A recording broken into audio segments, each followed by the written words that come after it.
We've been expecting you." The words hang in the cold November air as the door swings open before your knuckles even touch the wood. Standing in the threshold is a woman in her late 20s, dark hair pulled back severely, wearing a high-necked black dress that seems to absorb what little light the gas lamps provide. Her eyes hold yours with unsettling directness. Before you, a Victorian townhouse in London, 1885. Fog rolls off the Thames, turning the street into something from a fever dream. Gas lamps flicker yellow-orange, struggling against the murk. Somewhere distant horse hooves clip-clop on cobblestones, the sound muffled and strange. The house itself rises 4 stories, narrow and tall, like all the others on this street, but somehow more imposing. Ivy crawls up the brick facade, dark and grasping. Windows reflect nothing, just black squares that could be watching you. The woman, she hasn't introduced herself yet, steps aside. Not welcoming, exactly. Just allowing. "I'm here about the research position you manage. Your voice sounds too loud." "Yes." "The sleep study," she doesn't smile. "I'm Mrs. Margaret Wickham. Come in before the cold follows you." Step inside. The entry hall swallows you immediately. Wallpaper the color of dried blood, patterned with flocked damask that creates shadows within shadows. A grandfather clock ticks in the corner each second, announced with mechanical precision. The ceiling presses down. The hallway narrows. Everything smells of coal smoke, and something else, lavender, may be trying desperately to cover something underneath. Something medicinal. Something that's been here a long time. Mrs. Wickham hands you a brass candlestick already lit. The flame gutters as you take it. "The gas lamps go out at 9 o'clock, she says. "House rules. After that you have this," she gestures to your candle. "Make it last. Notice details now that your eyes adjust. Children's toys abandoned on the stairs, a wooden horse missing its head, a doll with no face. Portrait frames line the walls, but you can't quite make out the faces in the dim light.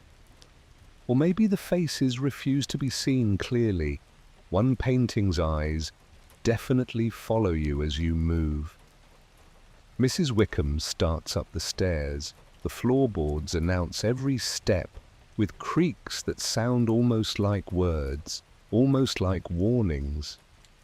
"You understand your assignment?" she asks, without turning. "I'm to document Victorian sleep customs. Spend 1 night in each room, observe and record, yes." She reaches the landing, pauses. "Guest chamber tonight, the nursery tomorrow, then the sick room, finally the parlor." Her hand rests on the banister, knuckles white. Each room has a logbook. Fill it out. Write everything, even the bits that don't make sense, especially those, she adds, quieter. She stops at a door, produces a key from somewhere in her skirts. But before unlocking it, she turns to face you fully for the first time. In the candlelight, her face looks older than you first thought. Or younger. It keeps shifting. "This house remembers," she says. "Every person who's slept here, every person who's tried to sleep here, every person who's failed the house holds them. You'll meet some of them. Maybe, probably. Don't be frightened when you do. I don't believe in ghosts, you say. Good. Neither do I." She unlocks the door. But belief isn't required. She hands you a leather-bound logbook, pages yellowed with age. Flip through it. Previous entries in various hands, some neat and scholarly, others shaky and desperate. The last entry is dated 1884. 1 year ago, third night. Can't distinguish dreams from waking. The house remembers everything. Why doesn't it let us forget? The handwriting deteriorates toward the end. Several words are crossed out violently, the pen tearing through the paper. Look up! Mrs. Wickham is watching you with something that might be pity. Before you begin, she says you should know. Not everyone finishes the study. Some leave early, some... She trails off. Well, some stay. Your throat feels tight. What happened to the person who wrote this? Hold up the logbook. She completed her stay. Mrs. Wickham's face is unreadable, though whether she ever truly left is another question entirely. She gestures to the open door. Beyond it, darkness, your first assignment. The guest chamber, I'll check on you at midnight. Don't open the door when I knock. Those who do tend not to finish. Before you can ask what that means, she's gone. The hallway swallows her like she was never there. Alone with your candle and your logbook and a door leading into cold and shadow. Turn the handle, step inside. The temperature drops immediately. Your breath fogs. The candle flame bends sideways as if pushed by an invisible hand. Well, you whisper to the empty room. Let's see what Victorian sleep was really like. Something in the darkness shifts, settles, waits. Cold. Not just absence of warmth, presence of cold, like it's alive, coiled in corners, waiting. Hold the candle higher. An iron bed frame dominates the center, maybe 5 feet wide posts rising like sentinels. The mattress looks thick enough to lose a cat in all lumps and valleys, where previous sleepers compressed the filling. Blankets pile on top layer after layer of wool and something scratchier. The whole thing resembles less a bed and more a fabric fortress, defending against an enemy that always wins. To your right, a washstand with ceramic basin and pitcher, both patterned with faded roses that might have been cheerful once. Decades ago, now they just look exhausted. A small mirror hangs above. When you glance, the reflection is too dark to show anything. Maybe that's better. The wallpaper draws your eye. Roses and vines, deep burgundy against cream that's yellowed with age. At the edges, where it meets the ceiling, the paper curls away from the wall. Damp has gotten in there, soot too. In candlelight, the pattern seems to shift. Vines, writhing roses opening and closing. Run your hand along the bed frame. Ice-cold metal bites your palm. The windowsill should be no different, but when your finger traces it, you find frost. Inside the glass. Inside. The house settles. Timbers creak. Normal sounds. Except beneath them, scratching. Rhythmic. Deliberate. Something with small claws trying to, stop. Breathe. Even the air tastes wrong here. Metallic. Like licking a frozen pipe. And the smell. God, the smell. Coal smoke, thick enough to see damp wool rotting in corners, and underneath it all, something sweet medicinal, carbolic acid. The Victorians thought if it smelled clean, it was clean. They were wrong about many things. Your candle illuminates the nightstand. Several objects rest there, arranged with odd precision, a brass bed warmer, shaped like a long-handled pan, flat and circular holes punched in decorative pattern. The metal is blackened from use. Touch it cautiously, still warm, recently used.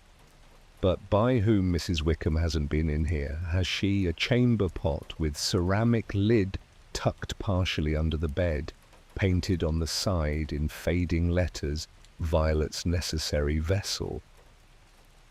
The name makes it worse somehow. This wasn't just an object, it belonged to someone.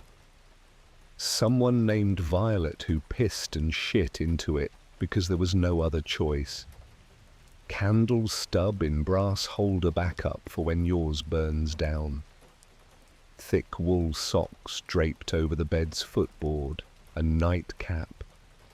Long and conical with a tassel at the end, yellowed cotton. This is what they gave you to survive the night. Approach the bed, pull back a blanket. The sheets beneath are coarse linen, rough against your palm. Lift the corner of the mattress, feathers shift inside, but underneath a layer of something harder, straw probably.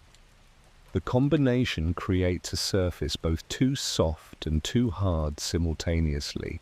The bed groans when you sit. Not gentle protest, full-throated complaint, wooden rope, straining under weight carried too many times. Sink into the center. Immediately understand previous guests have worn a groove here, a valley shaped like a body. Feel the impression of hips, shoulders, head. How many people have slept in this exact spot? How many have pressed their weight into this mattress, night after night, until the feathers remembered their shape? Darker question. How many died here? Mrs. Wickham's footsteps echo in the hallway outside. Passing your door. Pausing. Hold your breath. She doesn't knock. Just stands there for 5, 10, 15 seconds. Then moves on. In the silence after other sounds emerge. The mice in the walls still scratching.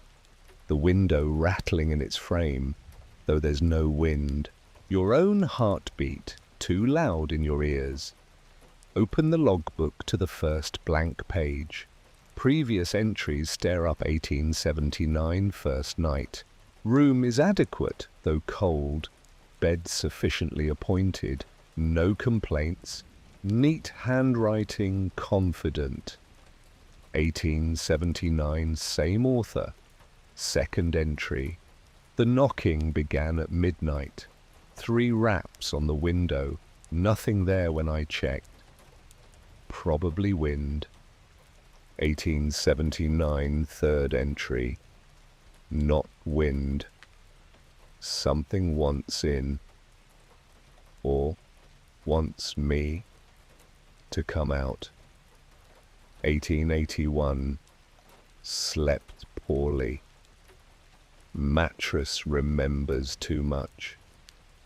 Can feel the shapes of others. Are they all still here somehow? 1883. Second night. The chamber pot. I swear I heard someone use it during the night, but I'm alone. I'm alone. I must be alone. Your hand trembles slightly as you write today's date, November 18th, 1885. First hour, the cold is alive, watches from corners, bed warmer provided, but a sound from the corner stops you mid-sentence. The bed warmer. Sitting innocently on the nightstand, it's cooling, you can hear it. Tiny ticks and pings as hot metal contracts in cold air, each sound sharp and deliberate. Tick, ping, tick, like a heartbeat slowing down. The door opens, no footsteps preceded it. Mrs. Wickham enters carrying the bed warmer with a cloth wrapped around the handle. Smoke wisps from the holes freshly filled with hot coals. "You'll need this," she says, moving to the bed without waiting for response. She pulls back the covers with practiced efficiency. The bed warmer slides between the sheets at the foot of the bed. She moves it in a specific pattern from left corner to right, then up toward the middle, then back to the left. 3 passes, exactly 3. Why 3 times, you ask? She pauses, looks at you with those shifting eyes. First pass wakes. The cold, she says quietly, lets it know you're here. Second pass warns it, tells it to leave. Third pass. She slides the warmer through one final time. That's when it decides whether to go or stay. And if it stays, she pulls the bed warmer out, sets it on the nightstand. Steam rises from the holes. Then you'll have company all night. She moves toward the door. Don't touch the metal directly. It'll blister you straight to bone. The warmth lasts 20 minutes, maybe 30 if you're lucky. After that, she shrugs. You're on your own. Wait. Stand. What happened to Violet? The name on the chamber pot. Mrs. Wickham's hand rests on the door frame. For a long moment she doesn't answer. She slept here once, she finally says. Her and her sister Florence. 2 girls sharing this bed, trying to keep each other warm. Florence survived. Violet. She trails off. You'll learn about Violet tomorrow. The nursery has a cradle with her name on it. The door closes. Her footsteps fade. Alone with a cooling bed warmer and the knowledge that someone named Violet didn't survive something. And tomorrow you'll find out what. Get into bed before the warmth disappears entirely. Shoes off the floor is too cold for bare feet, so keep the wool socks on. Add the provided socks over your own.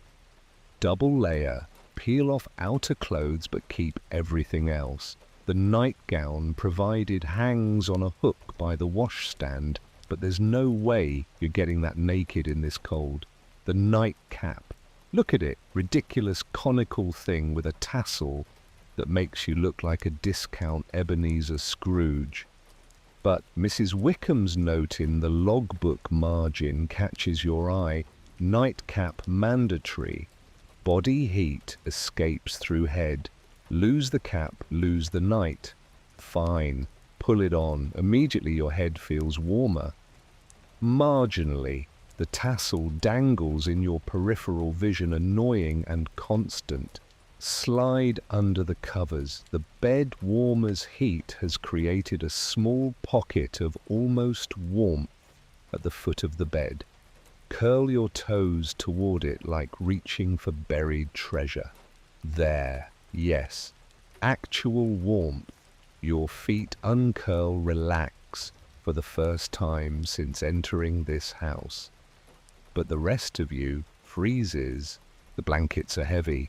Wool horsehair, something that might be an old carpet repurposed. The weight presses down like being buried. Can't move without effort. Can't shift positions easily. The Victorian solution to cold pile on layers until movement becomes impossible, and pray that stillness generates enough heat to survive. It doesn't. Try position 1 flat on your back staring at the ceiling.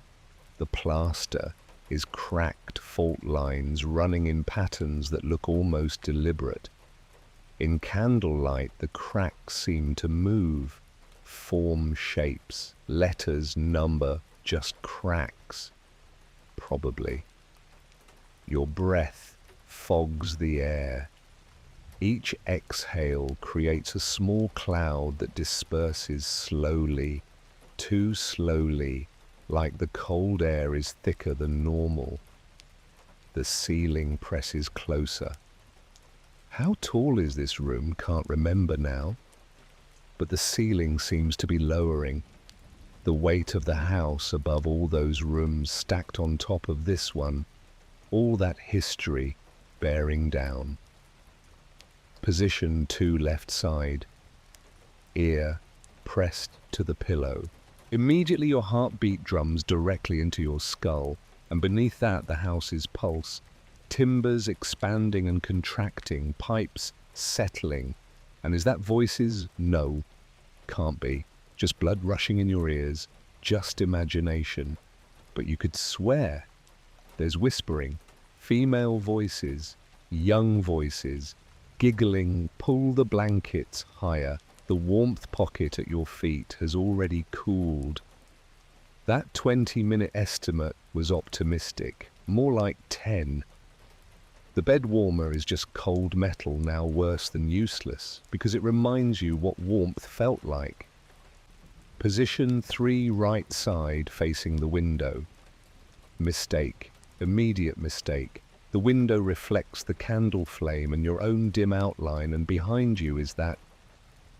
Spin around, nothing there, just shadows, the empty room, the door closed, no one else here. Face the window again. The reflection shows the room, the bed, you in it, and in the corner of the reflection, just at the edge of the candle's reach, something darker than the rest. A shape that might be a person standing very still. Don't look directly, keep watching the reflection. The shape doesn't move, doesn't breathe, just stands. Count to 10. Look over your shoulder at the actual corner, empty. Look back at the reflection, still there. Position 4, fetal face buried in the pillow blankets over your head. Can't see anything, can't be frightened by what you can't see. This is fine, this is safe.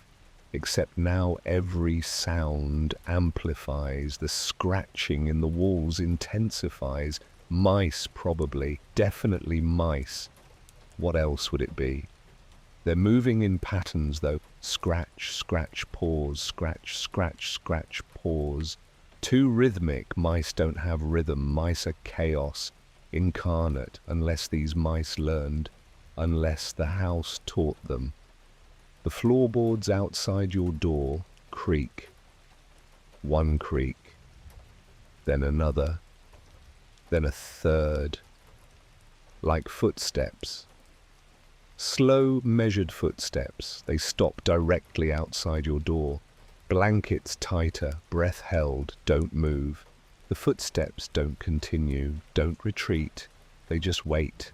Silent stretches. Your lungs burn, have to breathe, gasp air. Try to do it quietly, but it sounds like a shout in the stillness. The footsteps resume. Moving away now down the hall. Fading. Gone. Emerge from your blanket cocoon. The candle has burned down an inch. How long were you hiding? Feels like hours. Probably minutes. Check the bed warmer again. Touch it cautiously. Ice cold now, colder than the ambient air. Like it's pulling heat instead of giving it. Your feet are numb. Wiggle toes, they respond barely. The socks are inadequate. Everything here is inadequate. Victorian comfort is an oxymoron. The knocking begins. 3 raps on the window, sharp and clear. Knock, knock, knock. Freeze. Listen. Maybe you imagined it. Knock, knock, knock. Same rhythm, same intensity. Something is at the window, on the outside, 3 stories up, out of bed. The floor is agony on sock-covered feet, cold radiating through the wool like it's not even there. Approach the window on numb feet that barely obey. The glass is frosted on the inside, making it impossible to see out clearly. Press your face close, peer through. Nothing. Just fog. Just darkness. Just vague shapes of buildings across the street. Gas lamps creating more shadows than light.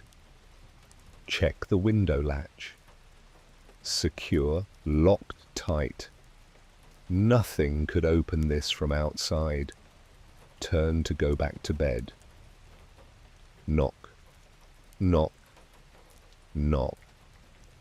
Right behind your head. On the glass you were just examining spin around so fast you nearly fall. Still nothing visible. But the frost on the inside of the glass has changed. 3 spots have melted. 3 circular patches of clear glass, like something warm pressed against it from outside. Something with heat. Something breathing. It's the wind, you say aloud. Your voice sounds small and unconvincing, just the wind causing temperature fluctuations. Knock, knock, knock. The 3 clear spots are exactly where the knocking sounds come from. Back away from the window. Return to bed. Pull covers up. The nightcap has slipped down over one eye. Adjust it. The tassel swings. In the logbook, write with shaking hands, 1st hour. The cold isn't natural. The bed warmer is useless. Something knocks at the window, but nothing's there when I look. The previous entries were right. This isn't wind. Something wants in, or wants me to come out. I'm not opening the window. I'm not opening the door. I'm staying right here until morning. Read back what you wrote.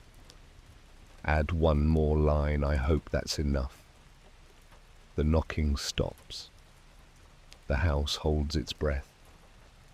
The scratching in the walls pauses. Even the clock downstairs seems to tick more quietly. In the sudden near silence, something new emerges, a sound from below.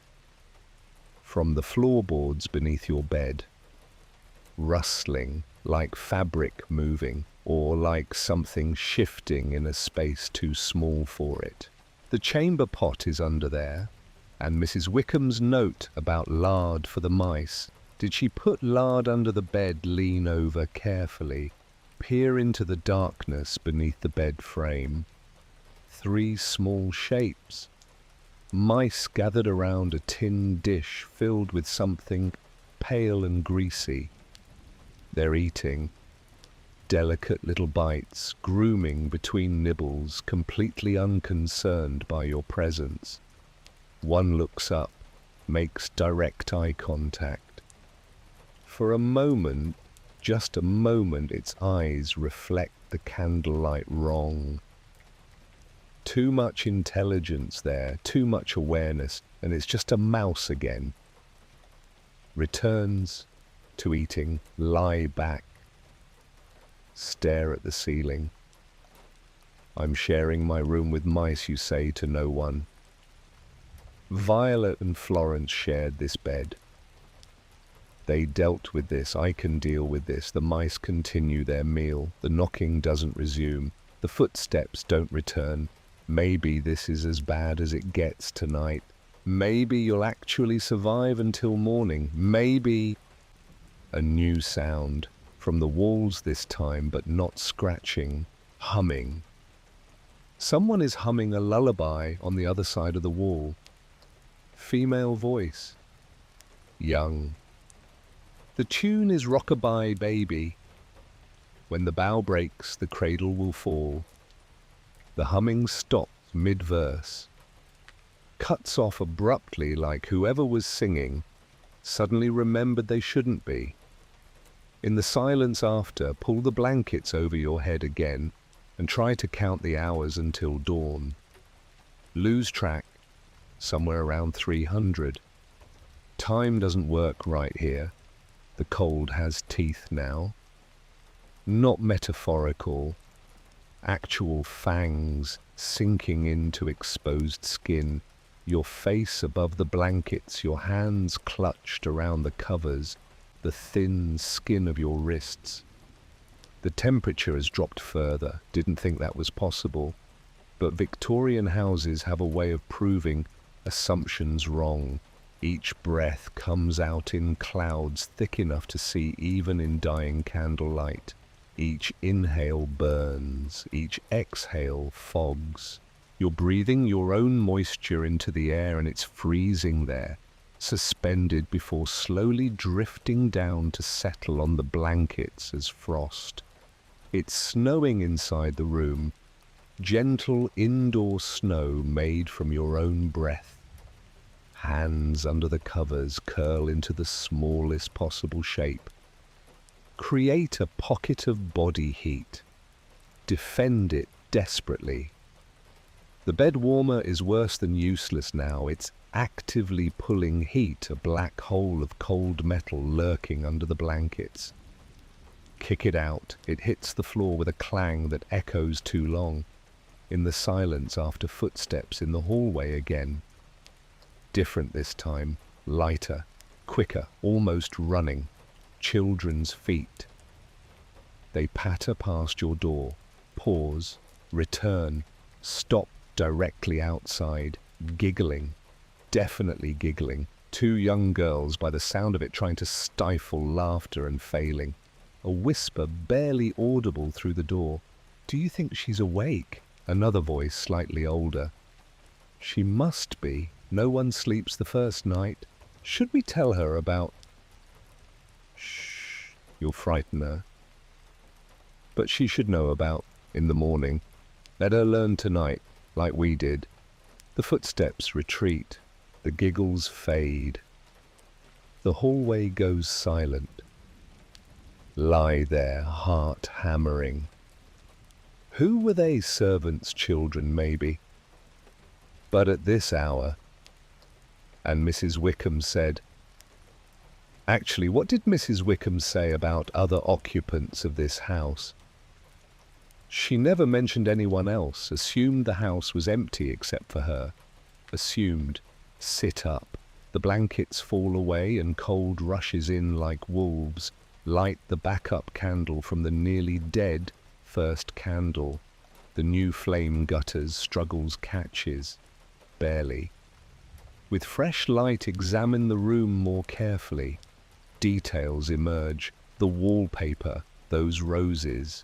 In new candlelight they look different. More brown than burgundy. The vines have thorns that cast shadows longer than they should. And the pattern is the same on all walls. Check each wall in turn. No, the pattern changes. Subtle but deliberate. East wall roses in full bloom. South wall roses starting to wilt. West wall roses, dead petals falling. North wall just thorns and empty stems. A progression. Birth to death. Blooming to decay. Move to the wash basin. The water in the pitcher has frozen solid. Ice crystals have formed patterns on the surface that look like writing. Bring the candle closer. The letters melt immediately, running together, destroying whatever message they might have formed. If there was a message. Probably just ice. Probably just patterns humans see, because we're programmed to find meaning in chaos. But you could swear it said, "Help us," before it melted.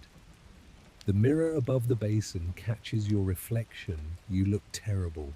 Face pale, eyes too wide, nightcap askew, with that stupid tassel hanging down. But behind your reflection in the mirror, is that the door opening spin around? The door is closed, definitely closed. Can see the latch is still in place. Look back at the mirror. In the reflection, the door is open. And in the doorway stands... Don't look. Close your eyes. Count to 10. Mirrors lie. Mirrors in Victorian houses lie especially hard because they believed mirrors showed the soul, and Victorians were collectively traumatized enough that their souls were damaged beyond recognition. Open your eyes. Don't look at the mirror. Look at the actual door. Closed. Fine. This is fine. Check the logbook.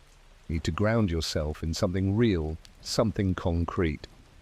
Other people have slept here and survived. Read their experiences, 1880.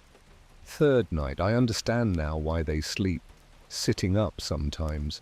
Lying down feels like dying. The horizontal position is too close to death. The body knows. 1882. Can't get warm. Tried everything. Extra socks, extra blankets, slept in my day clothes. Nothing works. The cold isn't about temperature. It's older than that. It's what cold used to mean before thermometers, when cold meant death. 1883. The mice are the only warm things here. I found myself envious of them. They have their lard. They have each other. They huddle. I'm alone, and I have nothing. 1884. Final night. Tomorrow I leave. Or I think I do. Time has stopped meaning what it should. But if I do leave, I want whoever comes next to know the cold is the least of it. The real problem is the watching. This room watches. The house watches. They want something from us. I don't know what. I hope I never find out. Your hand shakes as you add your own entry. Past midnight now, the cold has evolved. Seeks, hunts. The mice under my bed are the smartest creatures here. They know to huddle, to share warmth, to survive together. I'm alone. The Victorians who slept here were alone. How did they bear it? How did children bear it? The thought stops you. Children, those giggles in the hallway, the toys on the stairs, the names carved in the headboard. Haven't checked the headboard. Bring the candle close to the bed's head. Run fingers over the wood. There. Scratched roughly into the iron frame letters. Carved with something sharp. Violet and Florence, 1878. Always together, even in dreams. Below that, in different, shakier handwriting, V died. F alone now. 1881. And below that most recent, barely legible F, still here. Always here. 1884. Florence, still here. 1884. 1 year ago, same year as the last logbook entry. The girl in the hallway, the older voice, let her learn tonight. Like we did, we, Violet and Florence. But Violet died in 1881 according to the carving. So who's the second girl? A sound from the corner of the room, the corner avoided all night because the shadows there are too deep, too solid. Something shifts in those shadows. Fabric rustling, the soft wheeze of breathing. Florence, the word escapes before you can stop it. The breathing stops. Are you here? Silence, long enough to think you imagined it. Then, yes, young voice, maybe 10 years old, coming from the shadows, but also from everywhere, from the walls, from under the bed, from inside your own head. I'm always here. This was my room too, mine and Violet's, before she... The voice trails off, before she, what shouldn't engage but can't help it, before the baby, before the sickness, before the room upstairs took her. What room you'll see tomorrow, the nursery, that's where it started, where everything started ending. The shadows in the corner shift again. For just a moment you see her, a girl in a white nightgown, dark hair in 2 braids, face pale and sad and ancient despite her youth. She's looking at you with eyes that have seen too much. Then she's gone, just shadows again. But on the bed beside you, an indentation appears in the blankets, as if someone small just sat down. The mattress depresses slightly. The blankets shift. "I get cold too," Florence whispers from everywhere and nowhere. Even now. Especially now, the cold was what killed Violet in the end, I think. Not the consumption, the cold in her bones that no fire could warm. The indentation on the bed remains, sharing your bed with a ghost, a little girl who died alone in this freezing house. "I won't hurt you," she says, reading your terror. I haven't had company in so long. Everyone who comes either runs or stays, like I did, like Violet did. Your candle gutters, almost out. Florence, I need to survive until morning. I know, sad beyond measure. I wanted to warn you about the chamber pot. What about it? Don't use it. I know you'll need to. Everyone does eventually. But don't. Not tonight. Not in this room. Why? The indentation in the bed disappears. She's standing now, can feel her presence even though you can't see her. Because that's how it knows you're real, your body's needs, your human functions. Once you use it, once you prove you're alive and mortal and bound by flesh, that's when the house really pays attention. What does it do? It reminds you that flesh fails, that bodies betray us, that everyone who's pissed in that pot eventually pissed to their deathbed. The house shows you your future if you show it your present. The candle dies. Darkness swallows everything. In the black, Florence whispers one last thing. "I'll try to keep the others away from your door, but I can't promise they get curious. And you're warm, we remember warm." Then silence, true silence, not even breathing except your own. Lie in absolute darkness, bladder beginning to ache cold, seeping into bones, and wonder if this is how every Victorian night felt.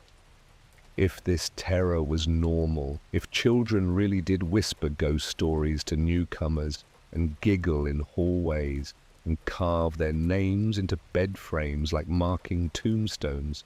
Somewhere distant, a clock chimes 1, 5 more hours until dawn. Pull the blankets tight and try not to think about chamber pots or cold or the indentation on the bed that's still there even though Florence is gone. Try not to think about how the mattress still feels warm where she sat. Ghosts shouldn't be warm. But maybe in this house, warmth is rarer than ghosts. Maybe the dead hold on to it longer than the living. Time fractures, minutes or hours, impossible to tell. The darkness is total absolute, the kind that presses against your eyeballs. Wave your hand in front of your face. Nothing. Can't see your own fingers. The darkness has weight here, texture. It fills your mouth when you breathe. Somewhere below, the grandfather clock ticks, but the rhythm is wrong. Too slow or too fast, or sometimes it seems to tick backward. Victorian timekeeping was mechanical, imprecise, but this feels deliberate, like the house is manipulating time itself. Your bladder screams now. The chamber pot sits under the bed. Florence's warning echoes, "Don't use it." That's when the house really pays attention. But the alternative is lying here in increasing agony until either wetting the bed or your bladder ruptures. Neither option appeals. Victorian ladies pissed in these pots every night. Dozens of times in this very room, hundreds of times. It's just a bodily function. Doesn't mean anything. Except Florence said it does. Florence said it proves you're real. Can't hold it anymore. Slide out of bed. The floor bites at your feet even through double socks. Crouch beside the bed, groping in darkness for the chamber pot. Your hand finds the ceramic lid. Lift it carefully. The smell that wafts up isn't right. Should smell like old urine, unpleasant but explicable. This smells like flowers, sickly sweet flowers, funeral flowers, but committed now. Pull up your nightclothes, position yourself over the pot, try to aim in pitch blackness. The relief is immediate and shameful. Victorian ladies did this every night and somehow maintained dignity. Pissing into a ceramic bowl in total darkness in a room that might be haunted, and dignity is the last thing on your mind. Finish. Replace the lid. Push the pot back under the bed. Return to the mattress. The moment you lie down, the house inhales. Feel it. The entire structure drawing breath. Walls expanding. Floorboards rising. Air pressure changing. And with that breath, awareness floods through the building. It knows you're here now. Really here. Human and mortal and full of fluids and needs. Footsteps in the hallway, not light, childish steps this time. Heavy, adult, multiple people walking in formation. They approach your door and stop. Silence, then knock, knock, knock. 3 measured raps on your door. Don't answer. Whisper to yourself, remembering Mrs. Wickham's warning. Those who open doors at midnight tend not to finish. The knocking repeats, louder. Knock, knock, knock. The door handle rattles. Someone's trying it from outside. Testing. The latch holds, but the whole door shakes in its frame. Bury your face in the pillow. Count backward from 100. This isn't real, this isn't real, this isn't... The knocking stops. In the silence after voices, muffled by the door but distinct. Multiple people arguing in harsh whispers. Let us in, we just want to... Not fair, she gets the bed when we... Our turn, we've been waiting. Warm can smell, she's warm. Just for a moment, just to remember. They want in, they want your warmth. The dead, or the memory of the dead, or warm, or whatever exists in this house. They want what you have, a living body that generates heat. Go away, you say, voice muffled by pillow. This is my room tonight. Find your own. Silence, then laughter. Multiple voices laughing. And it's not malicious exactly. More sad. Resigned. They always say that a woman's voice says. At first, the footsteps retreat. Slowly. Reluctantly. Dragging. When they're gone, risk emerging from your pillow cocoon. The darkness remains absolute, but the air is slightly warmer now, as if those presences outside your door radiated something, body heat, they no longer possess but remember having. Check the door without getting out of bed, impossible. Would have to cross the freezing room again. Instead, lie still and listen. The house has gone quiet, just the ticking clock and the scratching mice and your own respiration. Then singing, soft and distant, a lullaby, same voice that hummed earlier, young female sweet. Rockabye baby on the treetop. When the wind blows, the cradle will rock. When the bough breaks, the cradle will fall. Down will come baby cradle and all. The Victorian version of a bedtime song. Warnings disguised as comfort. Threats wrapped in melody. They sang this to children and wondered why the children had nightmares.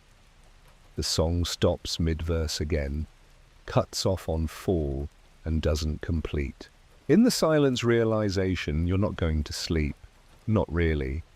Victorian sleep wasn't about rest, it was about endurance, about lying still in the dark and hoping dawn eventually came and being grateful if it did. They didn't sleep 8 hours. They survived the night in increments, dozing, waking, dozing again. Always aware, always vigilant. Because sleep was when bad things happened, when fires started, when children stopped breathing, when consumptives coughed blood, when thieves broke in, when death slipped quiet hands around throats. Better to stay awake, better to keep watch, understand now why the parlor exists in this house. A room for the sleepless, for those who gave up pretending rest was possible. But that's tomorrow. Tonight you're here, in Violet and Florence's room, in the bed they shared, in the cold they endured. The mattress beneath you holds their shape still. The depression where Florence sat earlier is still warm. The walls remember their voices. The chamber pot knows their body's humiliation. Everything here is memory made solid.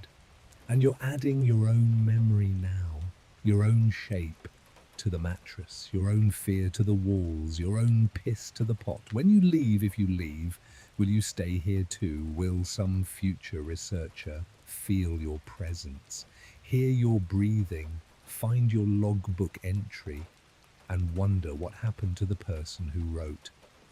The cold is the least of it. The watching is worse. But worst is the understanding I'm not alone here. I'm never alone. The house is full of everyone who's ever tried to sleep and failed.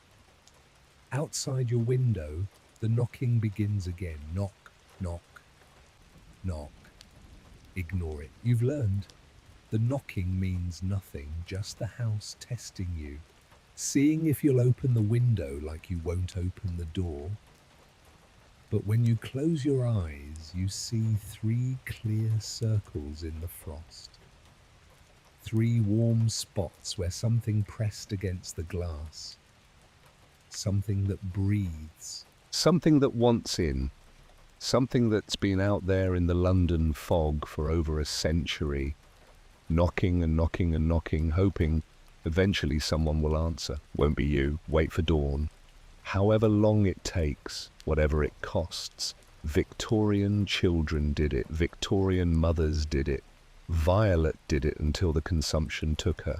Florence did it alone after her sister died. If they could survive these nights, so can you. The cold presses closer. The darkness deepens. The minutes stretch. Pull the blankets tight around yourself and begin to count. 1, 2, 3. Somewhere around 400, consciousness slips. Not sleep, not really, just your body shutting down non-essential operations to conserve heat. When you surface again, the window has lightened from black to grey.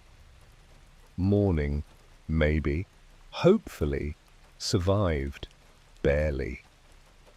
The darkness retreats slowly, grudgingly. First, the window becomes visible, a lighter rectangle in the black. Then furniture shapes emerge. The washstand, the bedposts, the door. Everything looks different in pre-dawn light, less threatening, more exhausted. The house itself seems weary, like it's been keeping watch all night too. Your body is a foreign object, stiff, aching, cold as settled into joints like arthritis. Feet are numb blocks of wood, face feels frozen skin, tight and strange. Try to sit up, everything protests, muscles have locked, your back creaks like the floorboards. The bed warmer on the floor is covered in frost. The metal has ice crystals spreading across its surface in geometric patterns, beautiful and useless. The chamber pot under the bed, don't think about it, don't acknowledge what you did, what it meant. Light grows stronger, true grey now, not just absence of black. Dawn is coming. The night is releasing its grip. Sound filters in from outside horses on cobblestones, distant voices, milk cart wheels creaking. London waking. The world continuing. Proof that time didn't stop, that the night wasn't eternal, even though it felt that way. Slide out of bed. Stand on protesting feet. Cross to the window. The frost on the inside has created elaborate patterns overnight. Ferns and flowers and geometric shapes. And yes, 3 clear circles remain.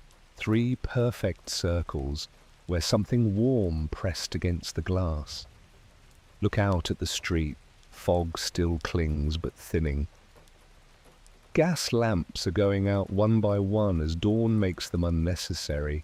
Buildings across the way look almost normal now. Victorian architecture in morning light, solid and real. No monsters, no ghosts, no presences, just a cold November morning in 1885. Turn back to the room. In daylight it looks smaller, shabbier. The wallpaper's roses are clearly just roses, faded and old, but not sinister. The corner where Florence stood is just a corner. Empty. The logbook sits on the nightstand. Your entry from last night stares up at you. The handwriting deteriorates as it goes fear, making your hand shake more and more. Add one final line, Dawn. Survived. Barely understand how Victorians did this every night of their lives. The cold, the fear, the vigilance, it's exhausting. But they had no choice. Neither did I. Tomorrow the nursery. Heaven help me. A knock at the door. Real knock this time in daylight. Followed by Mrs. Wickham's voice. Are you awake? Yes, you croak. Your voice is rough from disuse and cold air. The door opens. Mrs. Wickham enters carrying a tea tray. Steam rises from the pot, actual visible warmth. Your eyes water at the sight. She sets the tray on the nightstand, assesses you with a glance. You look terrible, she says, without sympathy. I feel worse. Did you sleep? No. Not really. Good. Blink. Good. If you'd slept soundly, you'd have learned nothing. She pours tea into a cup, hands it to you. The ceramic is warm against your palms. The heat spreads up your arms. Could cry from the relief. Drink, she commands. You'll need strength for tonight. Tonight the tea is hot enough to burn, but you don't care. Liquid warmth slides down your throat into your stomach. Spreads. Your body remembers what warmth feels like. The nursery, Mrs. Wickham says. She picks up your logbook, reads your entry. Her expression doesn't change, but something in her posture softens microscopically. You heard Florence, she states, not questions. Yes, and others outside the door. They wanted in, they always do. She sets the logbook down. The house is full of wanting. Everyone who's suffered here left their wanting behind. Wanting warmth, wanting comfort, wanting to not be alone. The house collects it, preserves it. Why? She looks at you directly because wanting is all some people have left. When everything else is gone, body, breath, hope, the wanting remains. The house honors that, holds it, lets it echo. That's horrible. Is it? She moves to the window, touches one of the clear circles in the frost. Or is it merciful? They're not forgotten here. Their needs still matter. Their fears still register. They still exist in some fashion. Better than being completely erased. Don't know how to respond to that. She turns from the window. Rest today if you can. Tonight will be different. The guest chamber teaches discomfort. The nursery teaches loss. They build on each other. What does the nursery teach exactly? Her face closes. That love isn't enough. That wanting to protect someone doesn't mean you can. That Victorian mothers sat in rocking chairs watching their babies breathe and praying each breath wasn't the last. And sometimes, often, their prayers went unanswered. She moves to the door, pauses. Violet's cradle is in there. The baby's cradle. Violet rose. She was 6 months old when the teething powder killed her. Violet, the mother, never recovered. Sat in that nursery rocking an empty cradle until the consumption took her 3 years later. Heaven help me. No heaven here. Just human suffering and the memories it leaves behind. She opens the door. Tonight at sunset, I'll show you to the nursery then. Until then, stay out of the other rooms. They're not ready for you yet. She's gone before you can ask what that means. Sit on the edge of the bed, holding your tea as morning light fills the room. Everything looks so normal now, so ordinary. The terror of last night feels distant. Surely it wasn't that bad, surely exaggerated in exhaustion. But the bed warmer is still frosted. The 3 circles in the window frost remain, and when you look down, the chamber pot has been moved, left it under the bed. Now it's sitting beside the washstand. Lid removed, empty, clean. Someone emptied it while you weren't looking. Someone who moves through this house unseen. Set down your tea, hands shaking, only 3 more nights. Then you can leave, if the house lets you. Before we continue deeper into this Victorian nightmare, I want to ask you something. If you're listening to this at 2 a.m. unable to sleep, finding comfort in stories about others who couldn't sleep either, would you do me a favor? Hit that like button. Let me know you're out there keeping vigil with me. Subscribe if you want more of these late night journeys into history's darker corners. And drop a comment. Tell me where you are in the world and what time it is for you right now. I love knowing that somewhere in Michigan or Malaysia or Manchester, someone else is awake, listening, surviving their own long night. Share this video with someone who appreciates the strange and the historical and the beautifully unsettling. We're building a community of night watchers here. Now let's return to 1885. The nursery awaits. The afternoon passes in a haze. Try to rest. Can't. Every time eyes close, knocking echoes, cold presses. Shadows shift in corners. Mrs. Wickham brings lunch bread, butter, cold chicken, strong tea. Eat mechanically, barely tasting it. The food is real, solid, proof of the physical world, but it feels distant somehow, like operating 2 realities simultaneously. The mundane one, where you eat lunch, and the other one where houses remember and the dead want warmth. Try to nap in the afternoon. Fail. The guest chamber bed holds your shape now. Can feel yourself sinking into the groove created last night, adding to the depression left by Violet and Florence and countless others. How many people have slept here? How many left their imprint? The mattress remembers them all. By 4 o'clock, the November sun is already setting. London in winter means darkness comes early, stays late. The gas lamps outside flicker to life. Inside the house, shadows gather.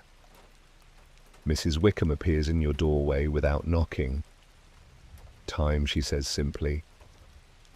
Follow her down the hallway. It looks different now. Notice details missed last night.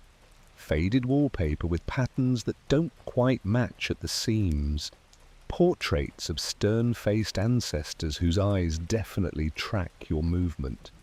A small table holding wilted flowers in a vase.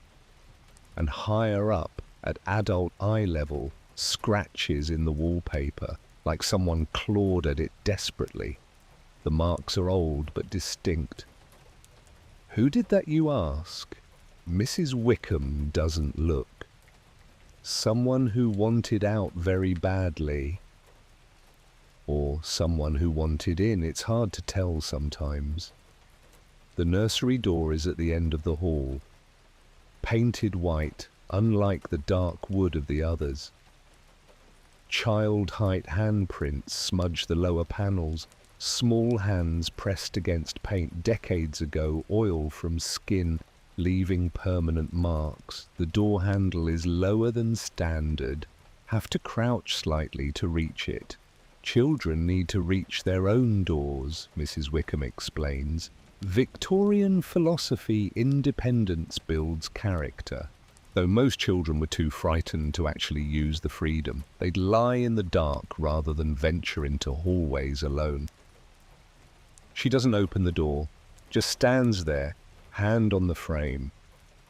What you'll see tonight is different from last night, she says quietly. The guest chamber is about physical survival, cold, discomfort, fear.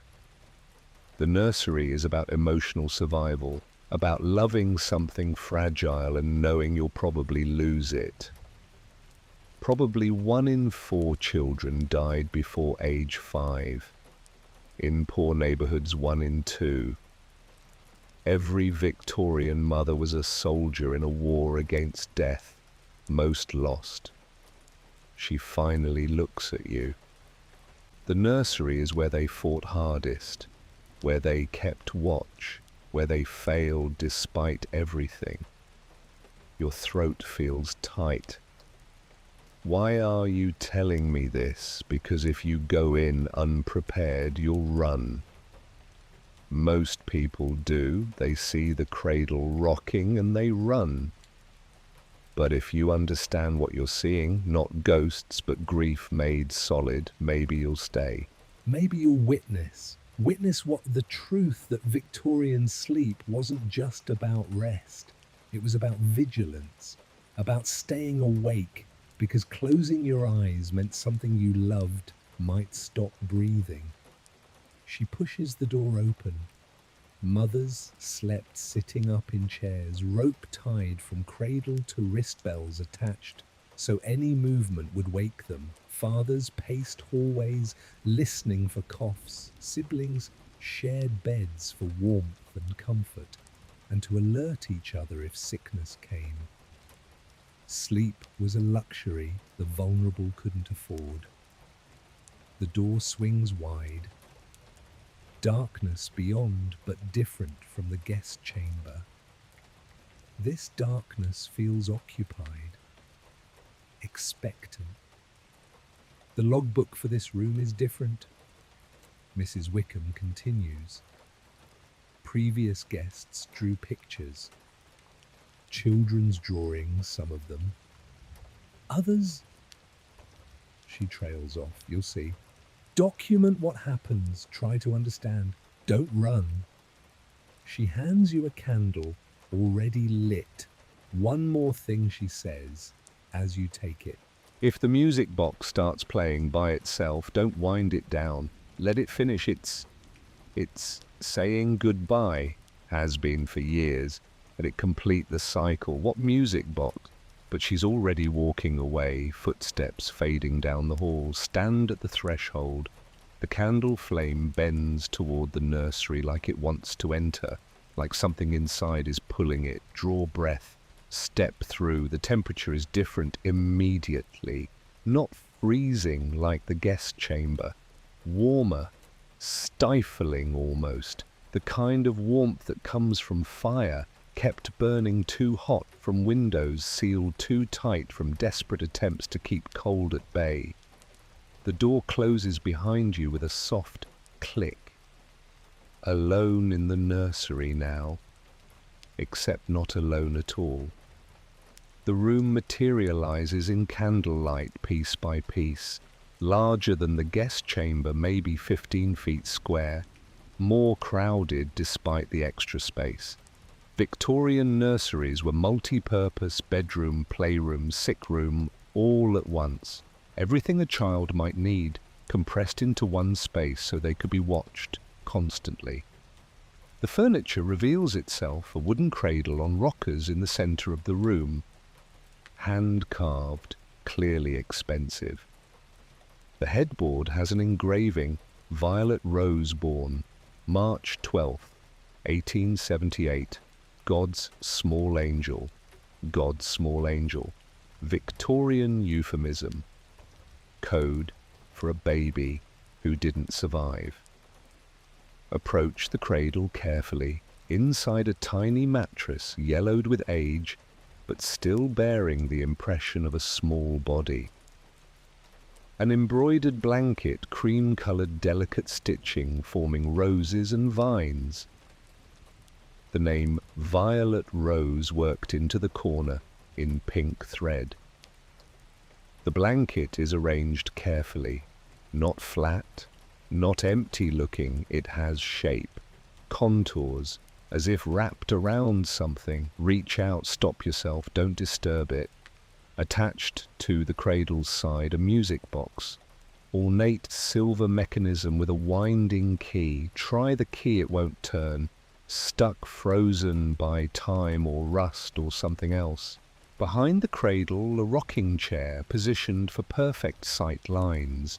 From that chair, you could watch both the cradle and the small child's bed against the far wall under the window. Victorian mothers were tactical, every piece of furniture placed for maximum surveillance. The chair's cushion shows wear. An indent in the seat from hundreds of hours of occupation. The armrests are worn smooth. On one armrest, an embroidery hoop with needles still threaded. The pattern half finished. Watch and pray surrounded by roses. Move to the child's bed. Iron frame painted white chipped at the corners. Made for a child aged maybe 5 to 10. The mattress is thin, the blankets faded. On the pillow a porcelain doll. Cracked face glass eyes that catch candlelight wrong. Too much intelligence there. Too much awareness. Under the bed, small leather shoes. Child-sized. Worn at the toes from running or scuffing or whatever children did with their feet in 1878. On the nightstand a book, Cautionary Tales for Children by Hilaire Belloc. Flip it open to a random page. The Girl Who Played with Matches. The story describes a child who disobeys, plays with fire, and burns to death. The moral is delivered with gleeful horror, and nothing more was seen of her but her 2 scarlet shoes. Heaven above you mutter. They read this to children before bed. A voice from behind you every night. Spin around so fast you nearly drop the candle. A girl stands by the cradle. Maybe 7 years old, dark hair in 2 braids, white nightgown, face pale and serious. Florence, the stories were meant to frighten us into obedience, she continues calmly. Don't play with fire, don't talk to strangers, don't disobey Mama. Or you'll die, horribly, and it will be your fault. Can't speak. She's solid, real, not transparent or flickering, just a little girl standing in a nursery. You're not afraid this time, she observes. Good. Fear is boring. We had enough of it when we were alive. You're really here. I'm really somewhere. She sits in the rocking chair. The chair creaks under actual weight. She's not incorporeal. She's present in some way that defies explanation. This was my room too, Florence says. After Violet Rose died, Mama couldn't bear to change it, so I slept in that bed. She points to the small iron frame. I was 7. I'd lie there listening to Mama rock the empty cradle, hour after hour, all night sometimes, crying, humming lullabies, begging God to give her back. I'm sorry, you whisper, don't be sorry, be curious. That's why you're here. She starts rocking gently. The motion is soothing, hypnotic. Do you want to know what killed Violet Rose? The engraving said, God's small angel. Yes, that's what they wrote. That's what they always wrote. Made it seem like God chose to call her home. Made it seem like divine will instead of human stupidity. She reaches under the rocking chair cushion, pulls out a small brown bottle, tosses it to you. Catch it. Read the label, Mrs. Winslow's soothing syrup. For teething colic and fretful children, guaranteed to quiet baby. Read the ingredients, Florence says flatly. Turn the bottle. Faded text lists morphine sulfate, sodium carbonate, spirit of phoeniculi water, morphine you breathe, opium derivative. They sold it in every pharmacy. Every mother used it. Baby crying. Give the syrup. Baby won't sleep. Give the syrup. Baby teething. Give the syrup. Florence's voice remains emotionless, but her hands grip the chair arms too tight. Violet Rose was teething. Mama gave her the syrup. Violet Rose went to sleep. Never woke up. Oh God, Mama didn't know. None of them knew. The medicine killed thousands of babies. Thousands. All the mothers thinking they were helping, thinking they were soothing, thinking they were good mothers. Florence's voice cracked slightly. Mama blamed herself anyway. Even after the newspapers exposed the opium, even after they banned it, she said she should have known. Should have sensed it was wrong. Should have heard God warning her. It wasn't her fault. Of course not. But Victorian mothers weren't allowed not to blame themselves. Child dies. Mother's fault. Child sick. Mother's fault. Child misbehaves. Mother's fault. They carried guilt like extra clothing. Wore it every day. Smothered under it, she stops rocking. Looks directly at you. Mama sat in this chair and watched me sleep after Violet Rose died. Every night, didn't sleep herself. Just watched, making sure I kept breathing, terrified I'd stop. She tied a ribbon from my wrist to hers, so if I moved, she'd feel it. I'd wake up sometimes and see her in the dark eyes open, staring at me. That's awful, that's love. Florence stands, walks to the cradle. Victorian love was vigilance. Constant, exhausting, never-ending vigilance. Because death was random and frequent and could take anyone, especially the small. So they watched, they stayed awake, they tried.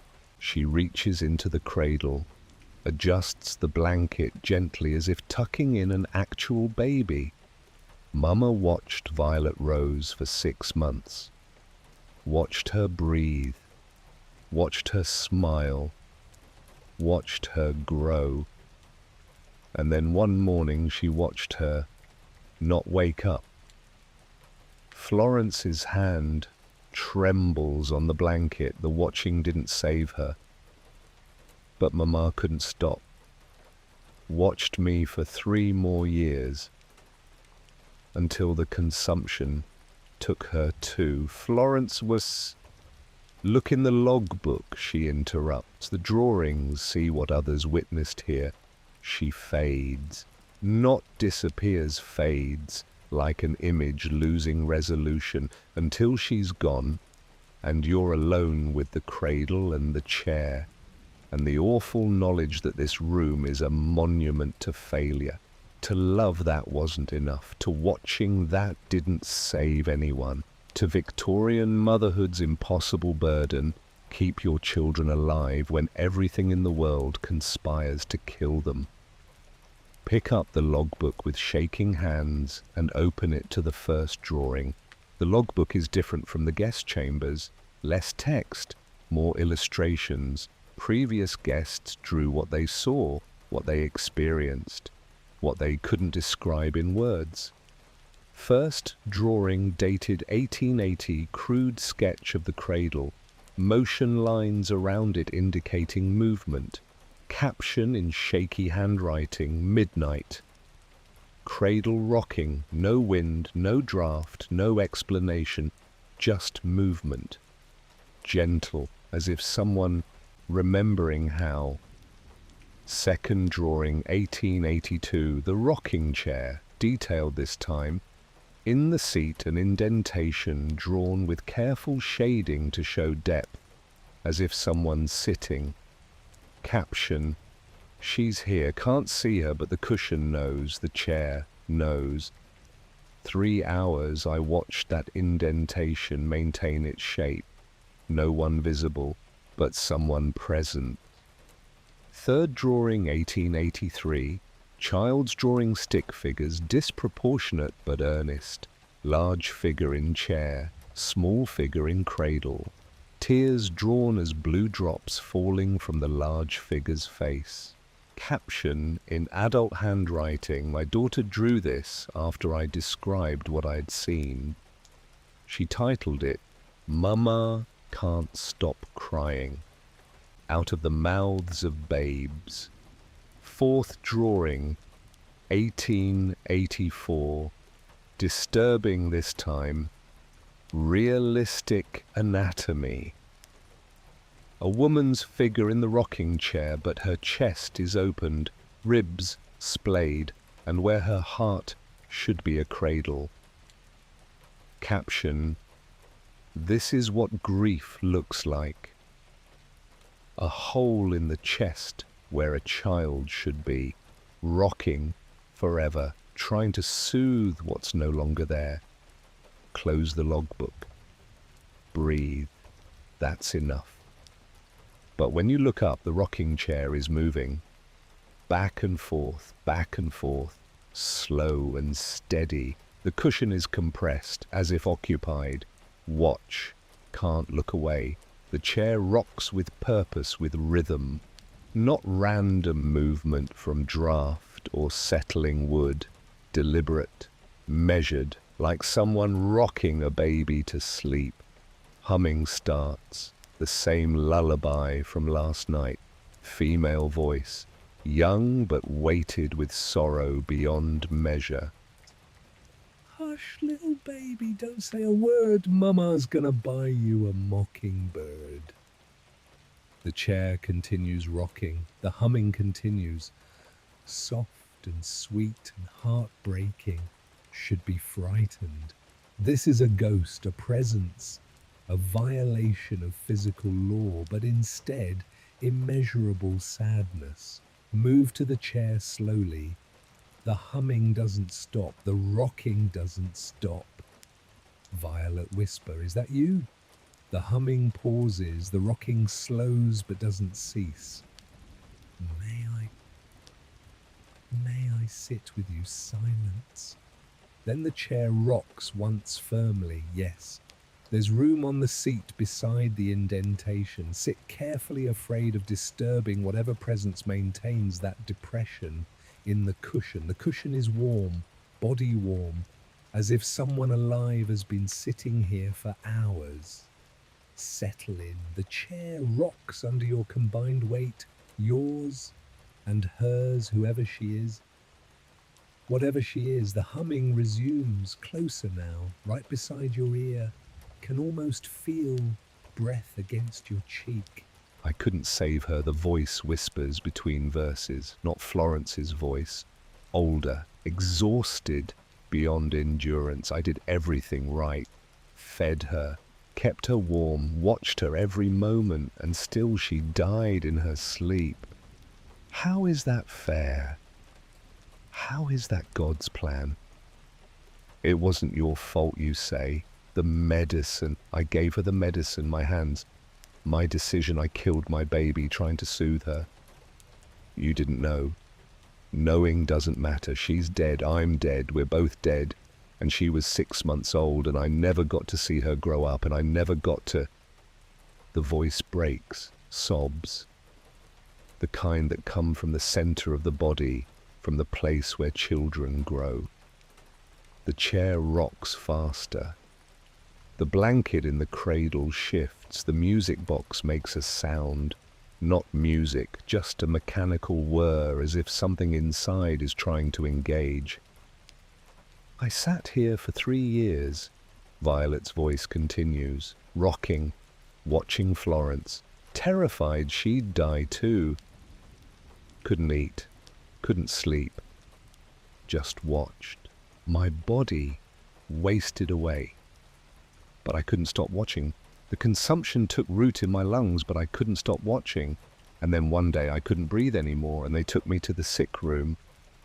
And I died there, and I never got to say goodbye to Florence properly, and...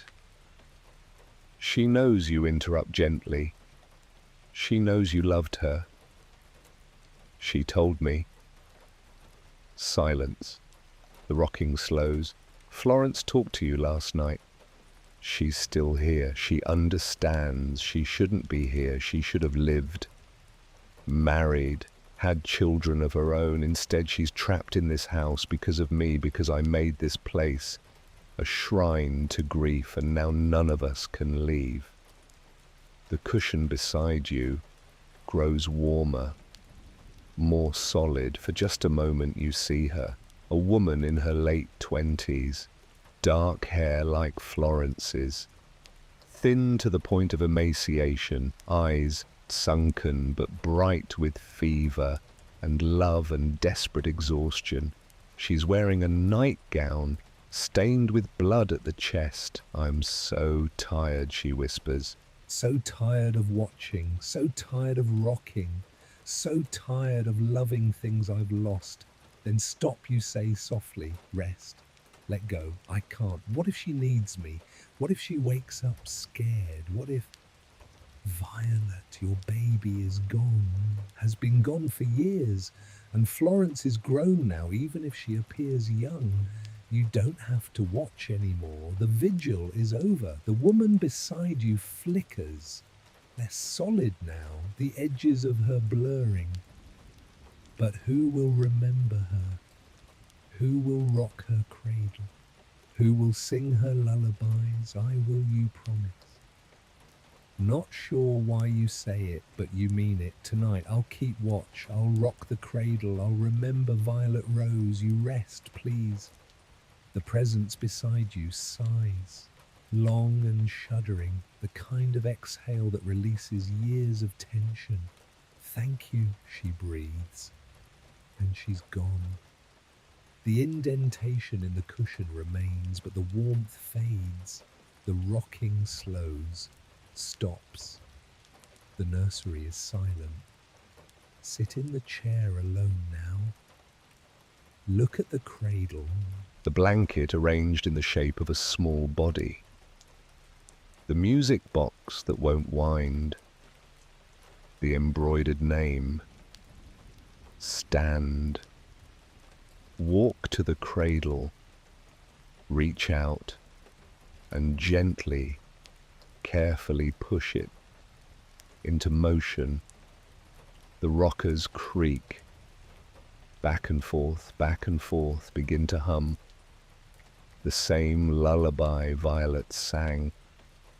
Don't know all the words, but the melody flows naturally. Rock the empty cradle, hum the sad song, keep watch over nothing. This is what Victorian mothers did. This is what love looked like when medicine failed and God didn't answer and children died for no reason at all. They rocked, they hummed, they watched. And when the children were gone, they kept rocking anyway. Because stopping meant accepting, meant admitting, meant letting go. Better to rock forever than to face the empty truth. Rock the cradle for an hour, maybe more. Time slips again, but this time it doesn't feel threatening, just suspended, like stepping outside normal flow into a space where grief has its own chronology. Eventually your arms tire. Stop rocking. The cradle settles, and the music box, the frozen stuck music box, begins to play. Hear her first Violet's invisible presence in the chair. The click of the winding key turning by itself. One last time. For her Violet's voice whispers, one last lullaby. Then I'll let her go. Then I'll let me go, tinkling mechanical melody. Brahms' lullaby. The key turns by itself. Slow revolutions. The notes emerge one by one, slightly out of tune, heartbreakingly sweet. Violet hums along, voice cracking with each phrase. When the music winds down, so does her humming. The final note hangs in the air, fades, silence. In that silence, feel rather than see. The chair is empty, the cushion flat. She's gone. Finally. The music box gave her permission. And somewhere you hope Violet the mother is finally sleeping. The blanket in the cradle settles flat. The shape disappears, just cloth now, just fabric. Violet Rose is gone too. Finally, truly gone. Look at the embroidery hoop on the chair arm. Watch and pray with Violet's delicate roses half finished where she stopped when her baby died. Pick it up, thread the needle with pink floss still attached. Complete one more rose, just one. Your stitches are clumsy compared to Violet's work, but you try. Loop the floss through fabric, pull tight, create petals. When it's done, set the hoop back carefully on the chair. For you, whisper to the empty room. For watching, for trying, for loving when loving meant losing. In the logbook, add your entry beside the drawings, second night. The nursery taught me that Victorian love was vigilance. Mothers rocked empty cradles because stopping meant accepting their babies were gone. I rocked Violet Rose's cradle tonight, sang her lullaby. The music box played on its own Violet's final goodbye. She's released now, both of them. The watching is done. Tomorrow the sick room, where watching becomes witness. Close the book. One embroidered rose added to Violet's unfinished work. One lullaby sung, one cradle rocked. It was the least you could do, the very least. And we've only just begun. 2 nights down. 2 rooms witnessed. But ahead lies the sick room where Victorian death reveals its true face. And after that, the parlor where the sleepless gather. This journey isn't over, not by far. If you're still with me, if you're still listening, I'll see you in the next chapter of this Victorian nightmare. Until then, sleep well. Or try to. The house remembers, always remembers. Good night. The afternoon should be for rest. Should be, but sleep won't come. Every time your eyelids close, you see the cradle rocking, hear violets humming, feel Florence's small presence on the bed beside you. Mrs. Wickham brings dinner at 4, stew bread tea. The sun is already setting outside. November afternoons in London are brief, stolen things. Darkness owns most of the day. Eat without tasting. Your body needs fuel for what's coming. The Sickroom, where Violet died, where Florence died 9 years later, where Victorian medicine met Victorian mortality, and everyone lost. She watches you eat, doesn't speak until you've finished. Time, she says, simply. The walk down the hallway feels longer than before, or maybe you're walking slower, dreading. The Sickroom is at the far end, furthest from the main stairs. Victorian logic: isolate illness from health. Keep the dying away from the living, as if death were contagious. Sometimes it was. The door is thicker than the others, heavy wood designed to muffle sounds, to contain suffering, to let the dying scream without disturbing the household. Before you reach it, the smell hits. Carbolic acid, vinegar, something sweet rotten underneath. The smell of Victorian medicine, the smell of bodies failing despite every intervention. Your stomach turns, swallow hard. Mrs. Wickham produces a small bottle from her pocket. Hands it to you. Smelling salts, she says. If you need to wake yourself quickly, if the room pulls you under, wave it under your nose. It'll bring you back. Back from what? The Sickroom has a way of pulling people in, down, under. You'll drift into the patient's fever dreams, into her memories, into her dying. The salts help you maintain boundaries. Use them if you feel yourself slipping.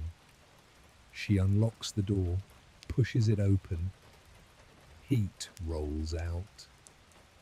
Stifling thick heat that smells of fire and smoke and sweat. Remember, Mrs. Wickham says you're the night nurse now.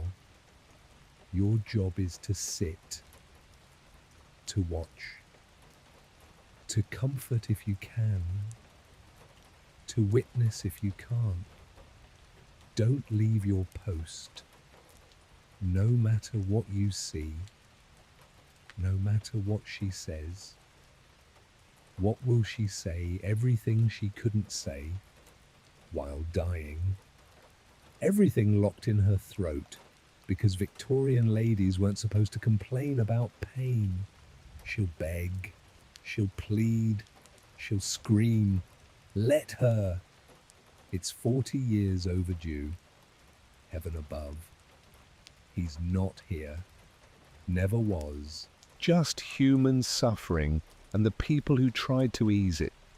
Mrs. Wickham steps back. I'll check on you at dawn, not before. You're on your own until then. The door closes behind you before you can protest.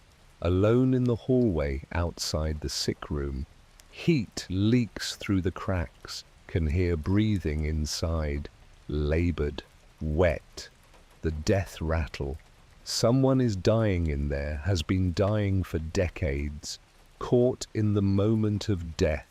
Forever repeating it, unable to move forward or back. And you're supposed to sit with her, watch, bear witness.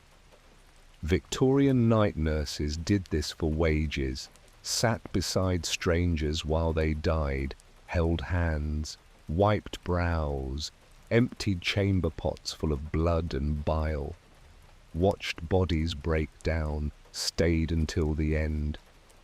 You can do this.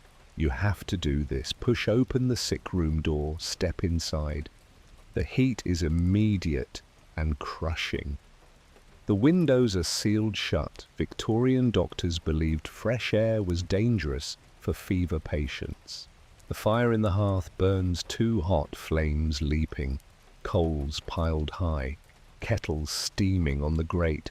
The room is dim despite the fire. Gas lamp turned low. Amber light that makes everything look jaundiced. And in the center of the room, the bed. Four-poster, curtains half drawn. A figure in the bed, clearly visible.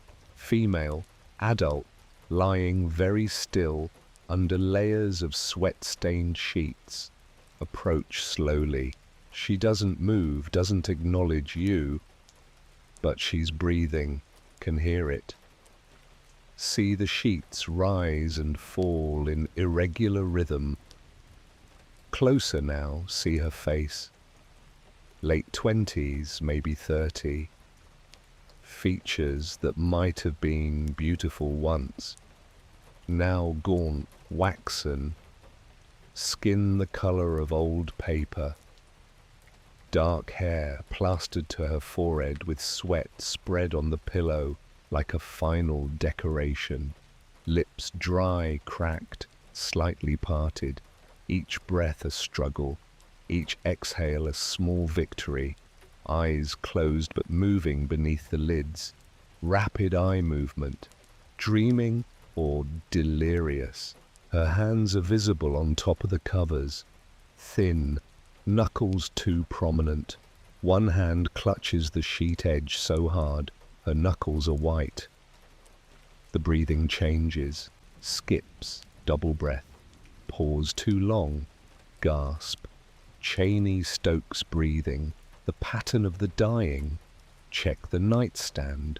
The logbook for this room sits there along with basin with pink-tinged water. Blood stack of cloths, some clean, some stained.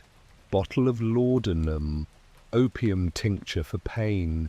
Spoon with residue, bell. To call the nurse. But you're the nurse now. Glass of water untouched. Bowl of broth, cold skin formed on top. And a different book, leather-bound, title-stamped in gold patient register.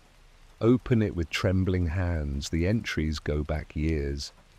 Decades. This room has been a sick room since 1870. Multiple patients, multiple illnesses, consumption, tuberculosis, 6 cases, childbed fever, 3 cases, typhoid, 2 cases, influenza, 4 cases, decline, 7 cases, outcome column, most say recovered. Some say removed to hospital, 5 say simply died in the night. The current entry, last one in the book, patient Mrs. Eleanor V. Ashford, née Hartley, age 28. Diagnosis consumption advanced stage. Admitted October 1st, 1881. Status terminal Ashford. V for Violet. Hartley her maiden name. This is her. This is Violet. This is where she died. The clock on the mantel shows 11:47 p.m.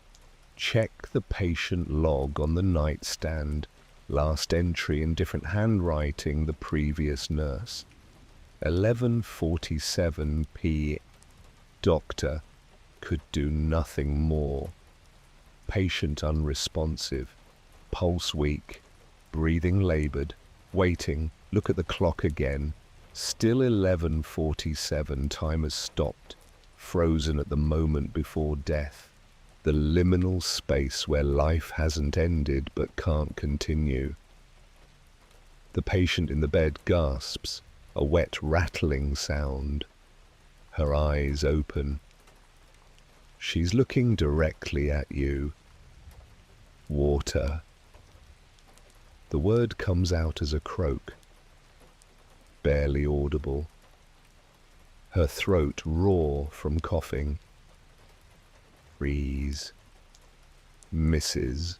Wickham's warning, don't answer when she calls. She doesn't know you're not the nurse, but she's asking for water. Basic human need. How can you refuse? Move to the bedside. Pick up the glass. It's full. Fresh. Though it was untouched moments ago. Support her head with one hand. She's light, wasted.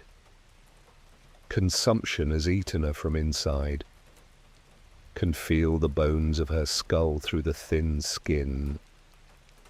Tilt the glass to her lips. She sips, weakly. Most of it dribbles down her chin. Dab it with a cloth. Her eyes track your movement. Brown eyes, fever bright, confused. Are you, she whispers, are you the new nurse? The question hangs. Answer or stay silent. Her hand reaches out, grabs yours. The grip is weak, but desperate. Please, she breathes. The other one left. Said she couldn't bear to watch any more. Please don't leave. I don't want to die alone. Your throat tightens. I'm here. I won't leave. Her eyes fill with tears.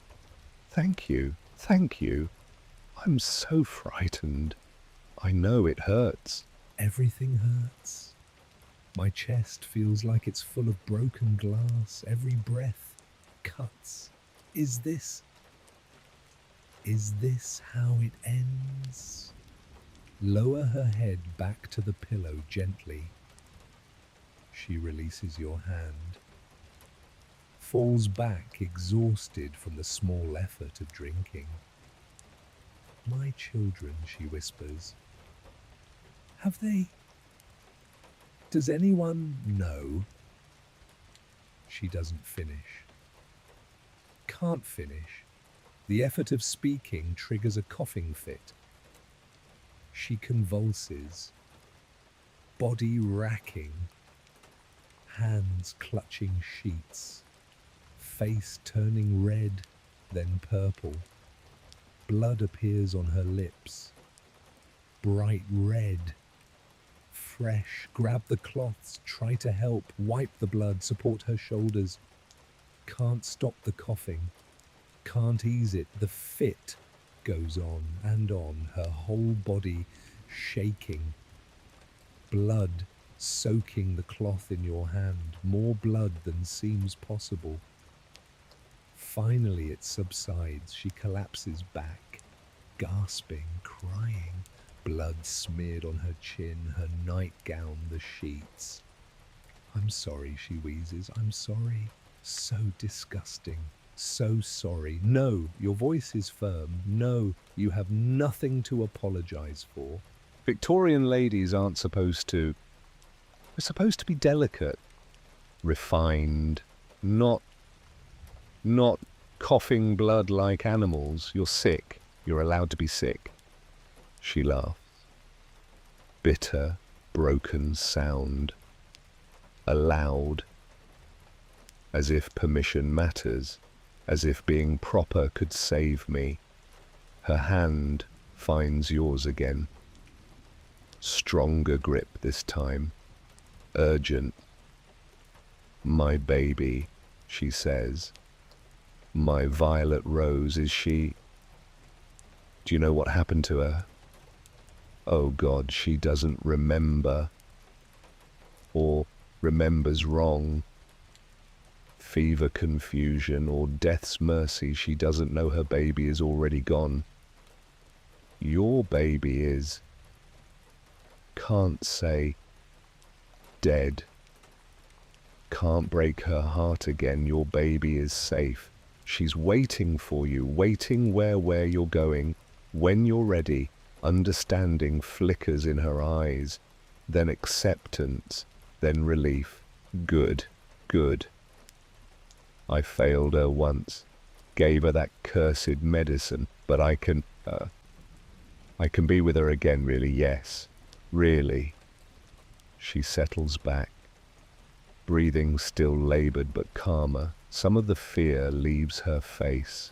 I'm so tired, she whispers, so tired of fighting, of hurting, of trying to breathe when my lungs are full of whatever this is. Then stop fighting. Let go. But Florence, my sister, she's too young to be alone. Only 10 years old. What will happen to her? Florence will be all right. She's strong. She'll survive. And she did survive until influenza took her 9 years later. But Violet doesn't need to know that, will you? Violet's voice fades, strengthens again. Will you tell Florence I love her? Tell her it wasn't her fault. None of it, not the baby, not me. None of it was her fault. She knows. Liar. Sweet liar. But thank you. Her eyes close. The grip on your hand loosens. For a moment you think she's gone, but no, still breathing. Chest still rising. Still fighting even as she asks for rest. Sit in the chair beside the bed. The nurse's chair. Worn cushion. Shawl draped over the back. Embroidery hoop in the seat, the same watch and pray pattern. Violet must have worked on it while sitting vigil over her baby. Then someone else sat here working the same pattern while sitting vigil over Violet. The cycle continues, watchers becoming watched, nurses becoming patients, everyone eventually ending up in this bed or one like it. Check the patient register again, read the full entry. October 1st, 1881, patient admitted, fever 100, 3 degrees, coughing blood, diagnosis consumption advanced, prognosis poor. October 15th, temperature 104 degrees, patient delirious, calling for her children, husband requested visits be limited, children too young to witness. October 20th, coughing worse, blood loss significant, patient asked for her sister, sister aged 10, not permitted entry, doctor's orders. October 31st, patient lucid this evening, asked for paper and pen, wrote letters to family, cried throughout. Nurse Margaret H., age 14, stayed with her. November the 3rd, patient unresponsive, pulse weak, breathing irregular. Father Michaels administered last rites. Patient seemed aware, squeezed his hand. November 5th, 11:47 p.m. Dr. Harrison examined patient, said nothing more to be done. Recommended keeping patient comfortable. Nurse instructed to wait. Current nurse fled. New nurse unknown arrived. Status: dying. The entry stops unfinished because time stopped at 11:47. Violet has been dying for decades. Frozen at this moment. Unable to move forward into death or back into life. Look at her. Still breathing. Still suffering. Still trapped. How long, you whisper, how long have you been here? Her eyes open. Clearer now. Forever, she says. And no time at all. I'm always dying. Always at this moment, always waiting for it to finish. But it never does. The pain never stops. The fear never eases. I just exist in this moment forever. That's horrible. Yes. Simple agreement. I didn't know death could be incomplete, thought it was an ending, final, but I'm caught. Suspended. Dying, but never dead. Why? Because I can't let go. Too afraid, too guilty, too much left unsaid. My baby died because of me. My sister will grow up alone because of me. I failed everyone. How can I rest? How can I stop watching when I failed so badly at watching? The coughing starts again. Less violent this time, but sustained. Blood on the cloths, blood on the sheets, blood everywhere. Victorian consumption was drowning, lungs filling with fluid and blood. Patients literally suffocated from the inside. While fully conscious, it could take months, years. They stayed aware until near the end, knowing what was coming, unable to stop it. This is what Violet endured. This is what the house holds. The coughing subsides. She lies back exhausted. Tell me, she gasps, tell me honestly, am I dying? Now, tonight. Yes, finally, relief floods her face. Finally, I've been ready for so long, but I was afraid to go alone. Thank you for staying. Thank you for not running. I won't run. Promise, I promise. She reaches for your hand again. You take it, hold it gently. Her skin is burning hot, but her fingers are ice cold. The paradox of fever. Sing to me, she asks. Voice small, childlike. My mother used to sing before she died. I don't remember the songs, but I remember feeling safe. Don't know Victorian lullabies, just the one Violet sang to her baby. To Florence, the one the house taught you, start humming Rockabye Baby. Violet's face softens. Yes, that one. That's the one. So you sing, quietly. The dark Victorian lullaby about babies falling from trees. And Violet listens, eyes closing, breathing slowing, hand relaxing in yours. This is Victorian death, not dramatic, not sudden.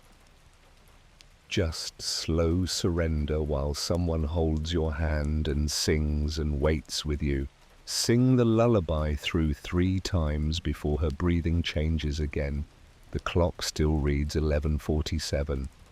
Time hasn't moved, won't move, not until Violet does. Her breathing has settled into a pattern, not regular but predictable in its irregularity. 3 shallow breaths, 1 deep. Pause, rattle, repeat.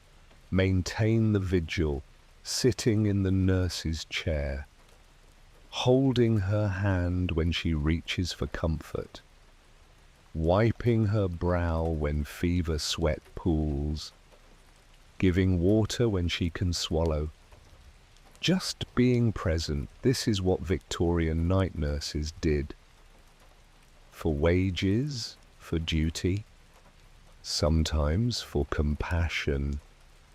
12-hour shifts, sometimes longer. Sitting in rooms like this one, watching strangers die, bearing witness to suffering they couldn't ease. The pay was terrible. The work was grueling. The emotional toll was catastrophic. But someone had to do it. Someone had to sit with the dying. Someone had to make sure they didn't die alone. Understand now why Mrs. Wickham called it witnessing. Not healing, not saving, just seeing, being present for the end. Violet stirs, opens her eyes. How long, she asks. I don't know. Time doesn't work right here. It never did. Even when I was alive, truly alive, time in sick rooms was different. Hours felt like days. Days felt like years. I've been in this bed for She trails off. How long did you say? Since November 1881. November, yes. The cold came early that year, I remember. Or I think I remember. Memories blur when you're dying. She shifts, trying to find comfort. Can't. There's no comfortable position when your lungs are failing. Tell me about outside, she says. Is it still London? Still 1881. It's... Consider lying. Decide against it. It's later now. Much later. The world has changed how medicine. We can cure tuberculosis now, antibiotics. No one dies of consumption anymore, not in places with access to treatment. Her eyes fill with tears. Not self-pity, something else. Relief, maybe, that future children won't suffer this. Good, she whispers. Good, I'm glad. No other mothers should watch their babies die from medicine meant to help. No other women should drown in their own lungs. I'm glad. The coughing starts again. Blood. Always blood. You've lost count of how many cloths you've used. They pile up on the floor, stained red-brown. When it subsides, she's weaker. Noticeably weaker. The vigil is approaching its end. My husband, she says suddenly. Thomas. Does he remember me? I'm sure he does. Liar. He left. Took the children. Said he couldn't watch me die. I don't blame him. This is ugly. Undignified, not what Victorian husbands sign up for. In sickness and health. But not like this. Never like this. He was afraid. Of course he was afraid. We were all afraid. Consumption killed millions, whole families. Everyone knew someone who'd died. Seen the blood, heard the rattling. He was right to leave. Protect the children. Save himself. You deserved support. Deserving doesn't matter. Survival matters. He survived. The children survived. I died. That's the transaction. She closes her eyes, silent for long moments. I think she's sleeping. Then do you know what the worst part is? Not the pain, not the dying. The worst part is the boredom. She laughs weakly. Months in this bed. Nothing to do but hurt and breathe and wait. Read the same books. Stare at the same ceiling. Count the roses on the wallpaper over and over. I memorized every crack in the plaster, every stain on the carpet, every sound the house makes. Dying is boring, terrifying, and boring simultaneously. Look around the room, she's right. Nothing to engage with. Just the bed and the chair and the medical supplies and the endless crushing boredom of terminal illness. Victorian sick rooms weren't designed for living, Violet continues. They were designed for dying efficiently, somewhere to put the sick so they didn't disturb the healthy, somewhere they could suffer privately, somewhere we could pretend death was peaceful when it wasn't. Pull the drawer of the nightstand open, inside letters, dozens of them. Some opened, some sealed. May I, you ask, please? No secrets in death. Open the top letter from Florence dearest Violet. They won't let me see you. Say I'm too young. But I write every day. I remember when you rocked me to sleep after Mama died. You sang the lullaby. You made me feel safe. I wish I could do that for you now. Please get better. I'm so alone. Your loving sister Florence. Dated 3 weeks after Violet's admission. Second letter from her husband Thomas, my love. The doctor says you mustn't have visitors. The air in the sick room is bad for the children. I've taken them to my mother's. I wanted to stay, but I cannot watch you fade. I'm a coward, I know this. Forgive me. I love you. Thomas. No date, no return. Third letter. Older, different handwriting. From Violet to herself, a diary entry, October 15th, 1881. Cannot sleep. The pain is worse. Dr. Harrison gave me laudanum, but it only dulls the edges. I can still feel myself drowning. That's what this is. Drowning on dry land. Florence writes every day. They won't let her visit. Margaret, my sister, only 14, sneaks in sometimes. Holds my hand, cries. I pretend not to notice. She's too young for this. I failed Violet Rose, gave her poison thinking it was medicine. Now I'm dying the same way, medicine that can't cure, only delay. The irony isn't lost. If I could do it over, I would hold her more. Rock her longer. Sing more songs, but we can't do it over. We just die with our regrets. I hope Florence knows I love her. Hope Thomas knows I don't blame him. Hope Violet Rose is waiting somewhere. Hope this ends soon. Fold the letter carefully, return it to the pile. Violet is crying silently, tears tracking down her temples into her hair.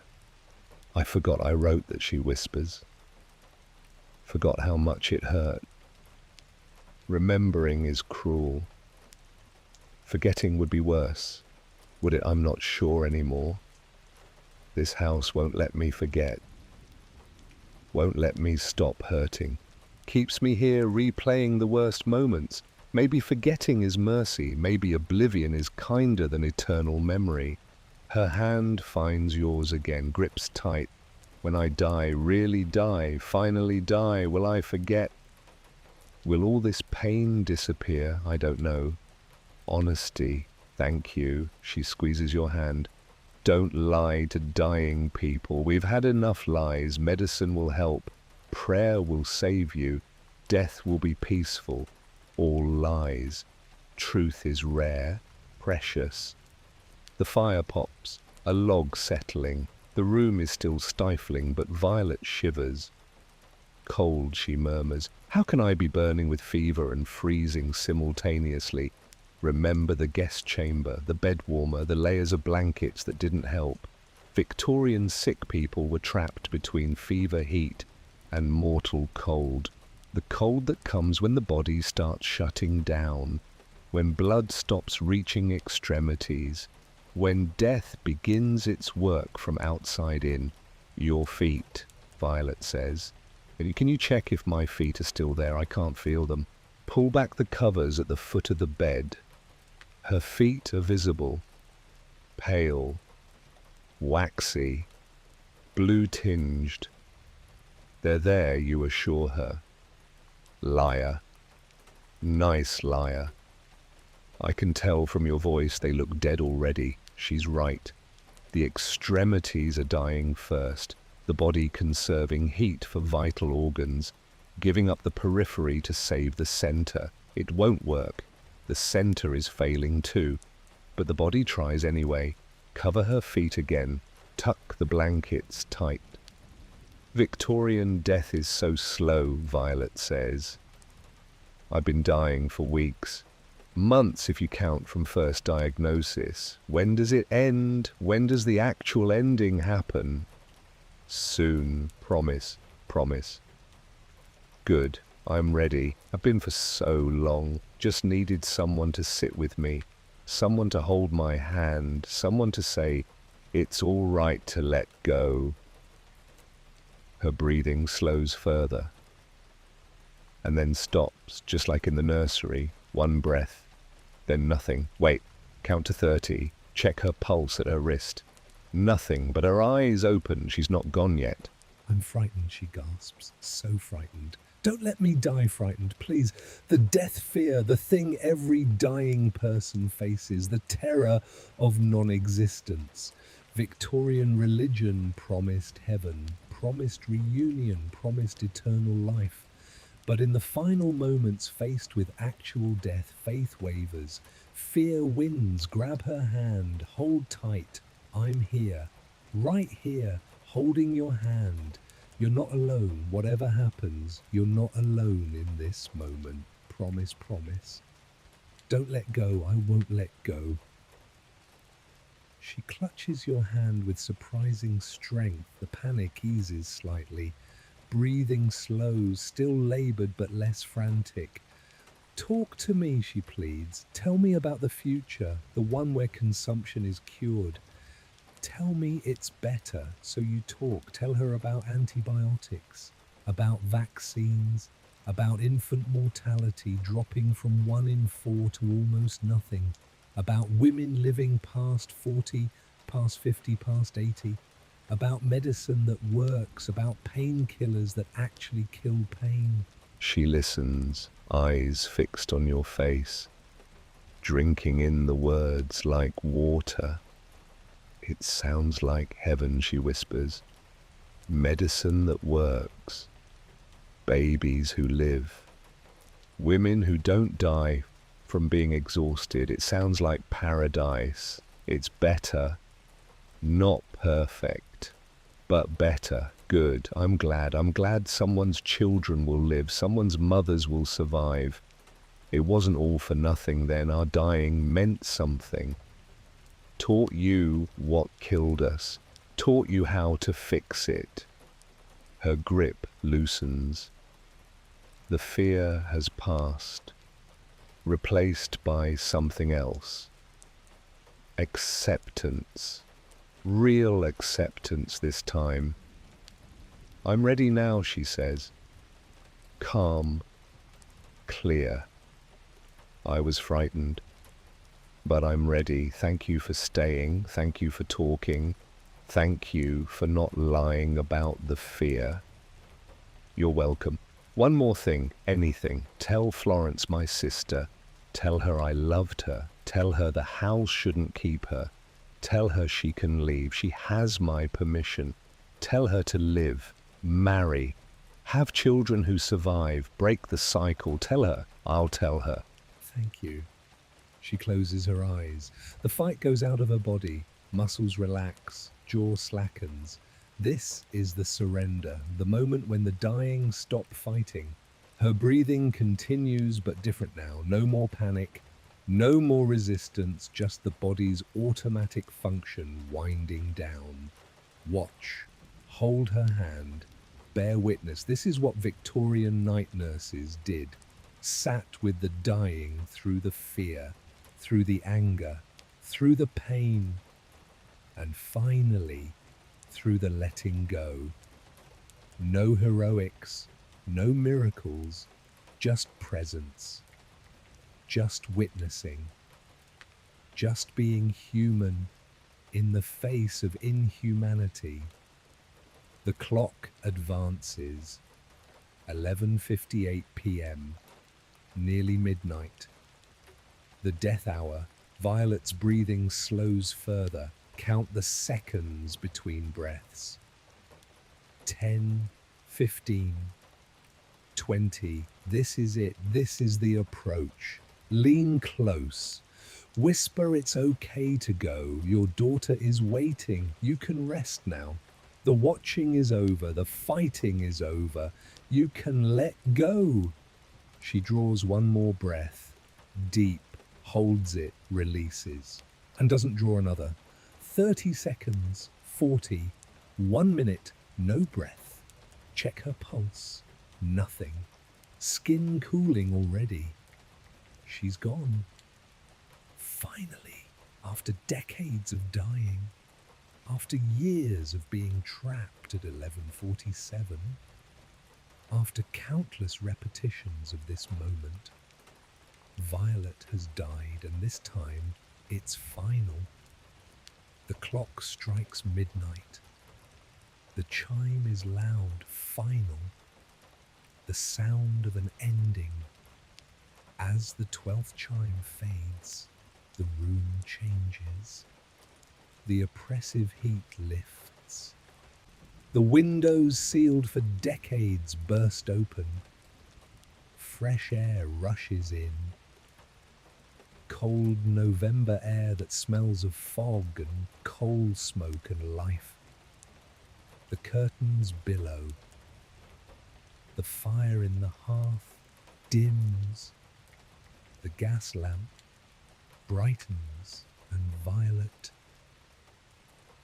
is still there, on the bed, but changed. Her body looks peaceful now, not suffering, not afraid, just at rest.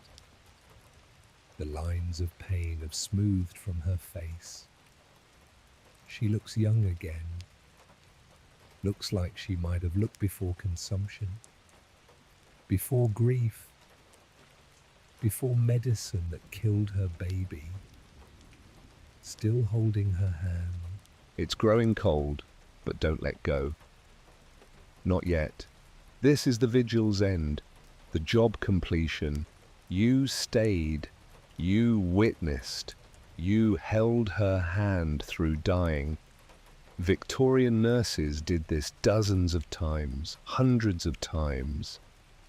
Watched strangers die, held hands, bore witness, and then moved on to the next patient, the next bed, the next death. How did they bear it?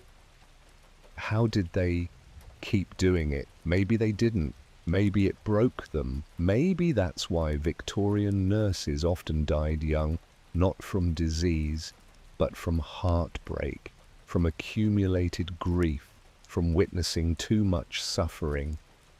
Release Violet's hand gently, lay it on her chest, cross her other hand over it. The traditional pose, stand. Your legs are stiff from sitting so long. How long? Check the clock, 12:07 a.m. 7 hours and 20 minutes in this room. Felt like days. Look around one final time. The basin of pink water has cleared. Just clean water now. The bloody cloths have disappeared. The pile on the floor gone. The medicine bottles remain, but look different. Older. Museum pieces. The patient register sits open on the nightstand. Check the final entry, November the 5th, 1881. Patient Mrs. Eleanor V. Ashford. Time of death, midnight exactly. Cause consumption, tuberculosis, advanced stage. Witness your name. Notes. Patient died peacefully after prolonged suffering. Was not alone. Had hand held until the end. Last words. Tell Florence to live. May she rest. The handwriting is yours. When did you write that? Don't remember, but there it is. Official record, witness, testimony. Move to the window. Look out at London, or what should be London. The view has changed, not Victorian anymore, modern, or at least later. Street lights instead of gas lamps. Empty streets, the quiet of deep night in a city that never fully sleeps. Turn back to the bed. Violet is gone, not the body remains. But Violet herself, the presence, the consciousness, the spirit gone. The bed is just a bed now. Empty in the way that matters. She's been released. Finally. The house let her go. On the pillow where her head rested, a single dark hair. And on the nightstand, a photograph you hadn't noticed before. Pick it up. Old sepia photograph. Family portrait. A man, Thomas. A woman, Violet, healthy, smiling. 2 girls. One older, must be Margaret, Mrs. Wickham, and one younger, Florence. And a baby, Violet Rose, alive, maybe 3 months old. The photograph is labelled on the back, summer 1877. We were happy before Violet Rose died. before Violet got sick, before Thomas left, before Florence was alone, before everything broke. They were happy. Once. For a moment. And this photograph proves it. Tuck it carefully in your pocket. Violet wanted Florence to know she loved her. This photograph says it better than words could. The door opens. Didn't hear footsteps, but knew she'd come. Mrs. Wickham enters, looks at the empty bed, at you standing by the window. At the photograph in your hand, she's gone, Mrs. Wickham says. Not a question. Yes, she died at midnight. Peacefully, I stayed with her. I know, I was... She pauses. I was there too. In a way. I'm always there when my sisters die. All of them, Violet, Florence, all the ones this house has taken. She moves to the bed, straightens the covers, adjusts Violet's hands. Tender gestures from someone who's done this many times. Thank you, she says quietly, for staying, for holding her hand, for listening to her rage. She needed that, needed someone to witness the anger, the fear, the dying itself. It was horrible, yes. Victorian death usually was, but you did well, better than most. Most people run when the coughing starts, when the blood appears, when the dying person begs for their mother. You stayed. How could I leave easily? Most do. She pulls a sheet over Violet's face. The final gesture. But you didn't. You kept vigil. That matters. The room feels lighter now. Emptier. Like something that had been compressed, has expanded. Like pressure released. What happens now, you ask? Now you rest. One more night. The parlor, where the sleepless gather. Where those who've witnessed too much go to process. Where you'll understand the full weight of what Victorian sleep really was. I'm not sure I can do another night. You can, you must. 3 rooms down, 1 to go. You're almost finished. She moves to the door. Stops. My sister died. Well, she says without turning. Because you were there. Because you cared. That's all anyone can hope for, to die with someone who cares nearby. Thank you for giving her that. Your sister Violet, she was my younger sister. The baby Violet Rose was my niece. Florence was the youngest of us. I survived all of them. Scarlet fever when I was 14. Killed many in our neighborhood. Spared me. I don't know why. Been asking that question for over a century. She finally looks at you. Tomorrow night. The parlor. Where I sit. Where the sleepless gather. Where you'll understand why I can't leave this house. Why I keep vigil over the memories. Why someone has to stay and remember. She's gone before you can respond. Alone in the sick room now. Alone with a covered body and empty medicine bottles and the knowledge that you just witnessed Victorian death firsthand. It was exactly as horrible as history books hint at.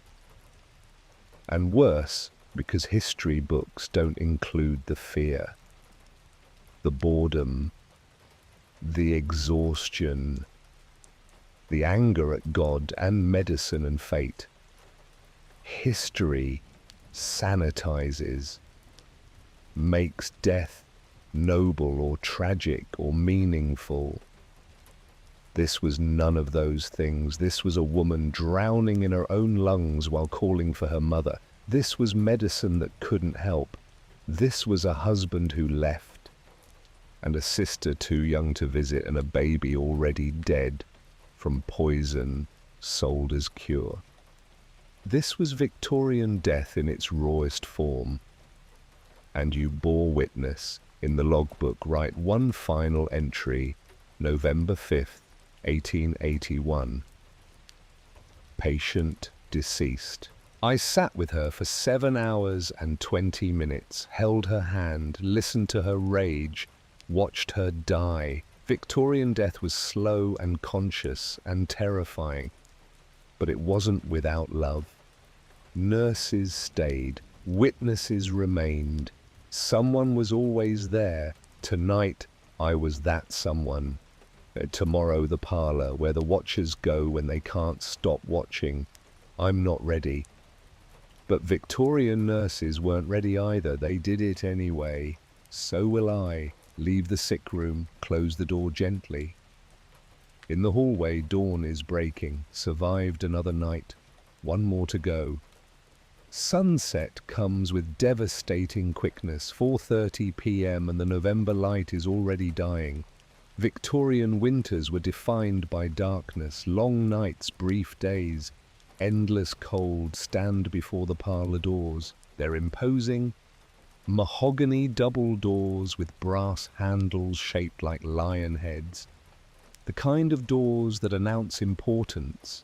This is the formal room, the showcase. But you know better now.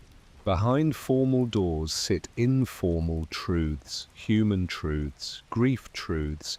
Push open the doors. The parlor reveals itself slowly, dramatically, like a stage set. It's beautiful. Even you can acknowledge that. This room received the best of everything. Velvet settee and matching chairs in deep burgundy. Piano forte in the corner lid, closed music sheets stacked precisely on top. Bookshelves from floor to ceiling, leather-bound volumes arranged by size. Fireplace with elaborate marble mantel. Portraits on the walls in gilded frames, family ancestors staring with stern disapproval. Persian rug thick enough to swallow footsteps. Side tables holding oil lamps. Crystal vases with dried flowers. And by the window, a couch. Different from the formal settee, less elegant, more worn, a blanket folded on the armrest, a pillow at one end. This is where someone slept, or tried to. The room smells different from the others, not death, not sickness, not fear, just old wood, old fabric. Old air that hasn't circulated in decades. And something else, lavender, camphor, mothballs, the smell of preservation, of things kept too long. Margaret sits in one of the chairs. Not the settee, not the couch, just a simple, high-backed chair, positioned to see everything. The windows, the doors, the fireplace, every corner. She looks at you without surprise. She's been expecting you. Close the doors, she says. You do. They shut with a heavy, final click. Sit. She gestures to the couch. That's where the sleepless sat, where Florence spent her last years, where I've spent a century, where you'll spend tonight. Move to the couch. Sit. The cushion is worn but comfortable. The blanket is wool, scratchy smells of mothballs and thyme. From this position you can see the entire room. Every corner, every door, every window, perfect surveillance. This is the watcher's seat, Margaret says. From here you can see threats approach, see fires start, see illness manifest, see everything that Victorian fear demanded we monitor. What were you afraid of? Everything, anything, Burglars, fire, disease, children dying in their sleep, accidents, misfortune, the random cruelty of existence. We'd already lost so much. The fear was that anything else could be taken at any moment. She picks up a book from the side table, leather-bound, different from the logbooks. The Parlor Dream Journal, she says. Different from the other logbooks, this one records what the sleepless saw when they finally slept, when vigilance broke, when exhaustion won. She hands it to you. Open it.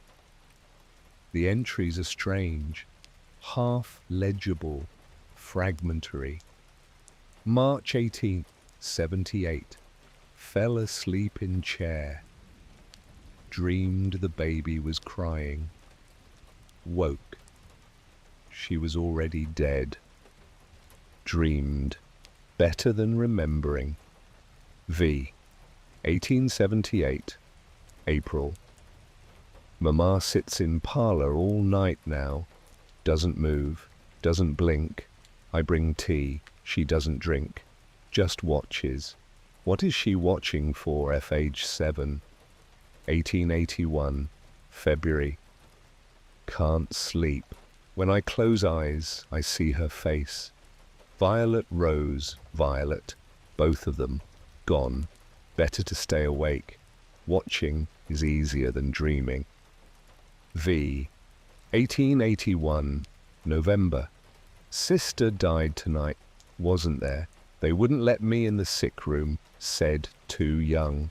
I'm 10. Old enough to lose everyone. Now the parlor is mine. My watching post. F. The entries continue. Years passing. Florence aging. Margaret appearing. 1890 March. Florence is ill. Influenza. She's in Violet's old sick room. I sit in the parlor, watch the door. Like that will protect her. It won't. Nothing protected Violet. Nothing will protect Florence, but I watch anyway. M. Age 19, 1890 March. Florence died. I was with her. Held her hand. She called for Violet. For the baby. For everyone already gone. Now I'm alone. Last one standing. The parlor is mine forever now. M. Age 19. 1895. 5 years sitting in this chair. Watching. Waiting. For what no one left to protect. No one left to lose, but the watching continues. Can't stop. Don't know how. M. Age 24. The entries stop. No dates after 1895. Just Margaret's eternal present. You stopped writing, you observe. I stopped having anything new to say. The watching continues. That's all. Day after day. Night after night. Watching. The journal couldn't capture that, the endless sameness, the weariness without end. She stands, moves to the window, looks out at darkening London. Victorian parlours were performance spaces, she says. During calling hours, we'd sit here, perfect posture, perfect tea service, perfect conversation, hiding everything, the grief, the weariness, the terror. We'd smile and pour tea and discuss weather, while inside we were screaming. And at night the performance ended. We'd sit here, whoever couldn't sleep, and just exist. Too exhausted to pretend, too afraid to rest. The parlor became the only honest room in the house, where we could be openly weary, openly frightened, openly broken. She turns back to you. That's what you'll experience tonight. Victorian sleeplessness in its purest form.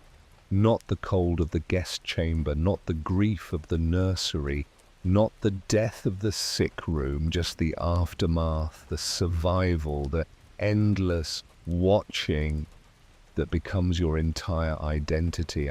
I don't know if I could, you can, you will, because this is the final room, the final lesson. And after tonight, you'll understand something very few people do, what it means to survive when everyone you love is gone. What it means to keep watch when there's nothing left to protect. What it means to exist in the space between living and dying. She returns to her chair, settles in. The night begins now, she says. You may experience sleeplessness, or you may sleep and dream everyone's dreams. Either way, you'll understand. By morning, you'll understand everything. The fire burns, the clock ticks, Margaret watches, and you sit on the couch where generations of sleepless watchers sat before you. The vigil begins.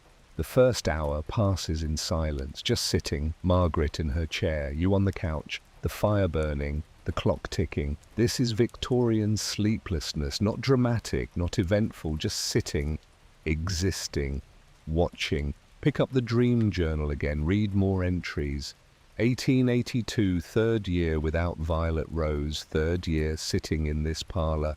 I've memorized every book spine, every portrait expression, every crack in the ceiling. This is my life now. Memorizing, waiting, surviving. V. 1883.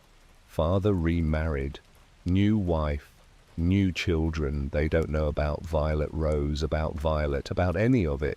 I'm the memory keeper, the only one who remembers. Heavy burden for 13 years old. F. age 13, 1885. Watched the guest last night. She slept in our old room. Mine and Violet's. I tried to warn her about the cold, about the watching. Hope she understood. Hope she survives.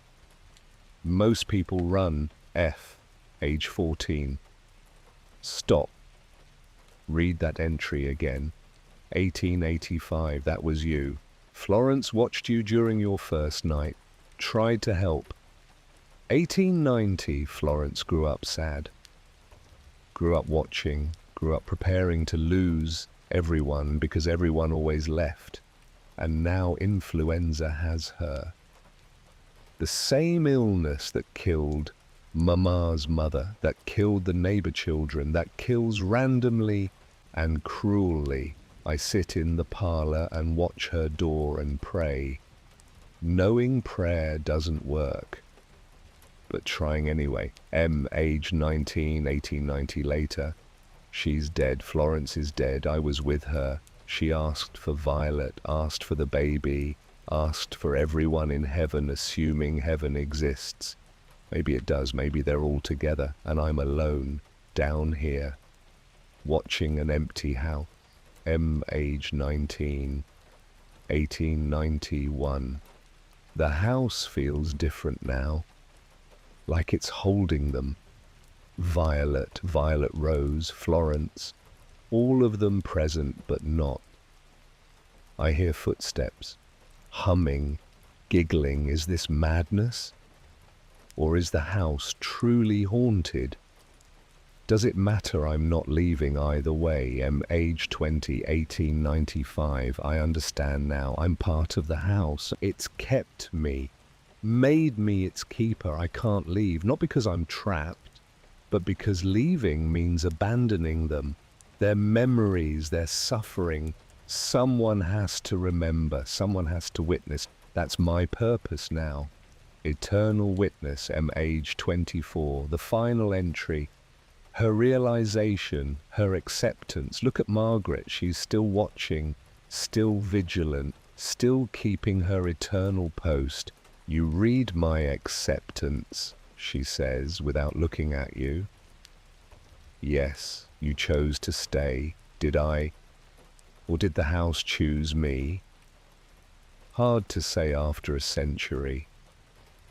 Maybe choice and compulsion blur together when you've been doing something long enough. Silence returns. The fire pops. A log settling. Tell me, you say quietly, what happens in the parlor at night? really happens. Not metaphorically, really. Margaret is quiet for a long time. Then they gather. All of them, everyone who ever sat in this room unable to sleep, everyone who kept vigil here. They come back. Not ghosts, not exactly, more like echoes. Muscle memory of the house itself. It remembers their sitting, their watching, their weariness, and it replays it over and over. The eternal return of Victorian sleeplessness. Will I see them if you're ready? If you understand what you're seeing, most people see nothing. They sit, they feel the exhaustion, they leave. But some like you, maybe some actually see, actually witness, because I kept vigil in the other rooms. Yes, you've earned the right. You sat with Violet while she died, rocked Violet Rose's empty cradle. Listen to Florence's confessions. You've proven you can witness without running, without judging, without flinching. She finally looks at you. The parlor rewards that, shows you the truth. The full weight of Victorian survival. Are you ready, number good? Honesty, they'll appreciate that. The light is failing outside, twilight giving way to true night. The gas lamps gutter. The fire provides most of the light now, and in the dimness they begin to appear. Not suddenly, gradually, like images developing on photograph paper, becoming more visible, more present. A woman in the chair by the fireplace, young, late 20s, thin, needlework in her lap but hands still, not working, just holding, staring into the fire with hollow eyes. Violet, the mother, a girl on the floor near Violet's feet, maybe 7 years old, dark braids, white nightgown, clutching a doll, not playing, just sitting, watching her mother with worried eyes, too old for her face. Florence, the child, a figure on the settee, healthier looking, peaceful. The Violet you saw in the sick room but after death, at rest now, and standing by the door Margaret. But younger, 19 or 20, wearing black mourning dress, eyes red from crying, looking at the assembled group with weary grief. This is us, Margaret in the chair says. The real Margaret. The present one. This is how we spent our nights. Gathered here, unable to sleep, unable to stop watching each other. I don't understand, you say. You're all here, but you're also dead alive between. Yes. Violet the mother speaks without looking away from the fire. The parlor holds all states simultaneously. We're dead, we're alive, we're memory, we're present. Victorian parlors were always like this, holding past and present together, pretending they were the same. Florence the child looks at you with those ancient eyes. You rocked my sister's cradle, she says. Thank you. Mama finally let go. Finally stopped watching. That was kind. I did what I could. That's all anyone can do. Young Florence stands, moves to sit beside you on the couch. This is where I sat. After Mama died, for 9 years, aged 10 to 19, sitting, watching, waiting for what I never knew. Just felt like I had to stay awake, had to keep watch, in case what? In case someone else died, in case I could stop it this time, in case watching made a difference. She laughs bitterly. It didn't. I died anyway. Influenza didn't care how vigilant I was. Violet, the mother, speaks again. We all sat here at different times, different reasons.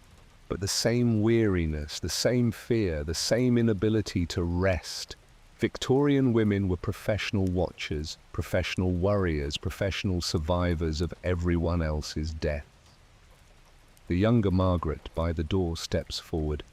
And then there was me, last one standing. I watched them die one by one. Baby, Violet, Florence. Each death made me more vigilant, more determined. If I just watched carefully enough, maybe no one else would die. Except there was no one left, so I just kept watching. Couldn't stop. The habit was too strong. The present Margaret in her chair nods, and I still watch. Over a century later, still sitting, still vigilant, still waiting for the next crisis that will never come, because everyone's already gone. Look around the parlor, 4 versions of the same family at different stages of endless watching.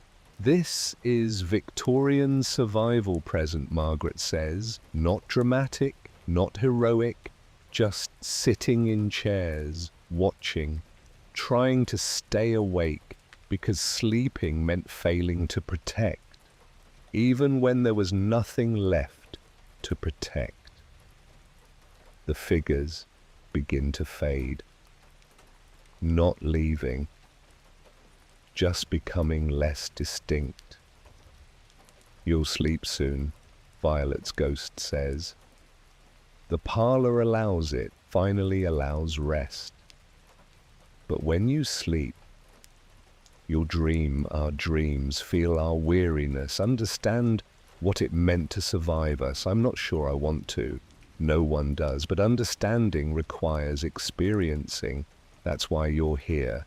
They fade to nothing. The room is empty again, except for present Margaret in her chair, and you on the couch where generations of sleepless watchers sat.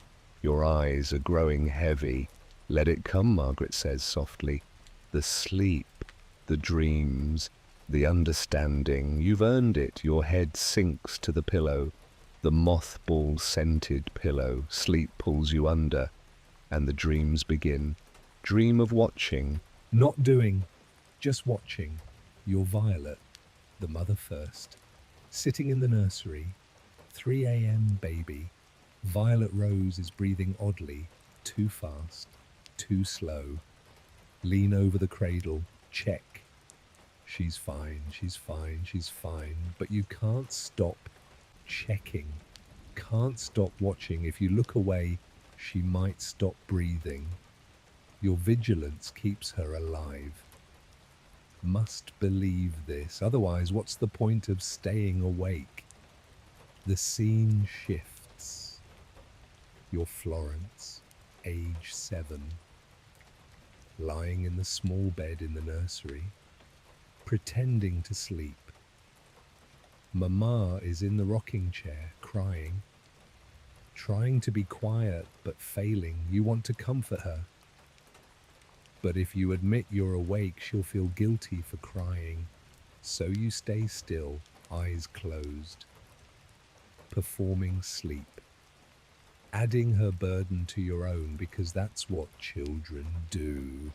They protect their parents by pretending not to notice the pain.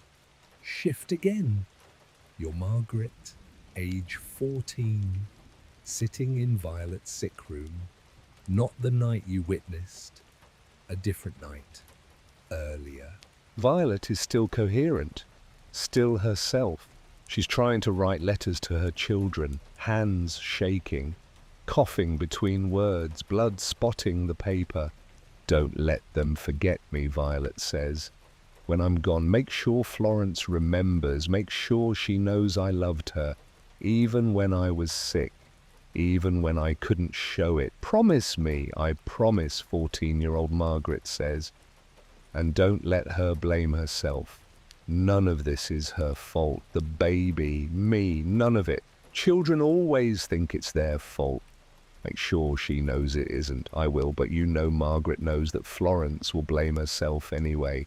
Children do. That's their burden. Thinking they could have prevented disasters they had no power over.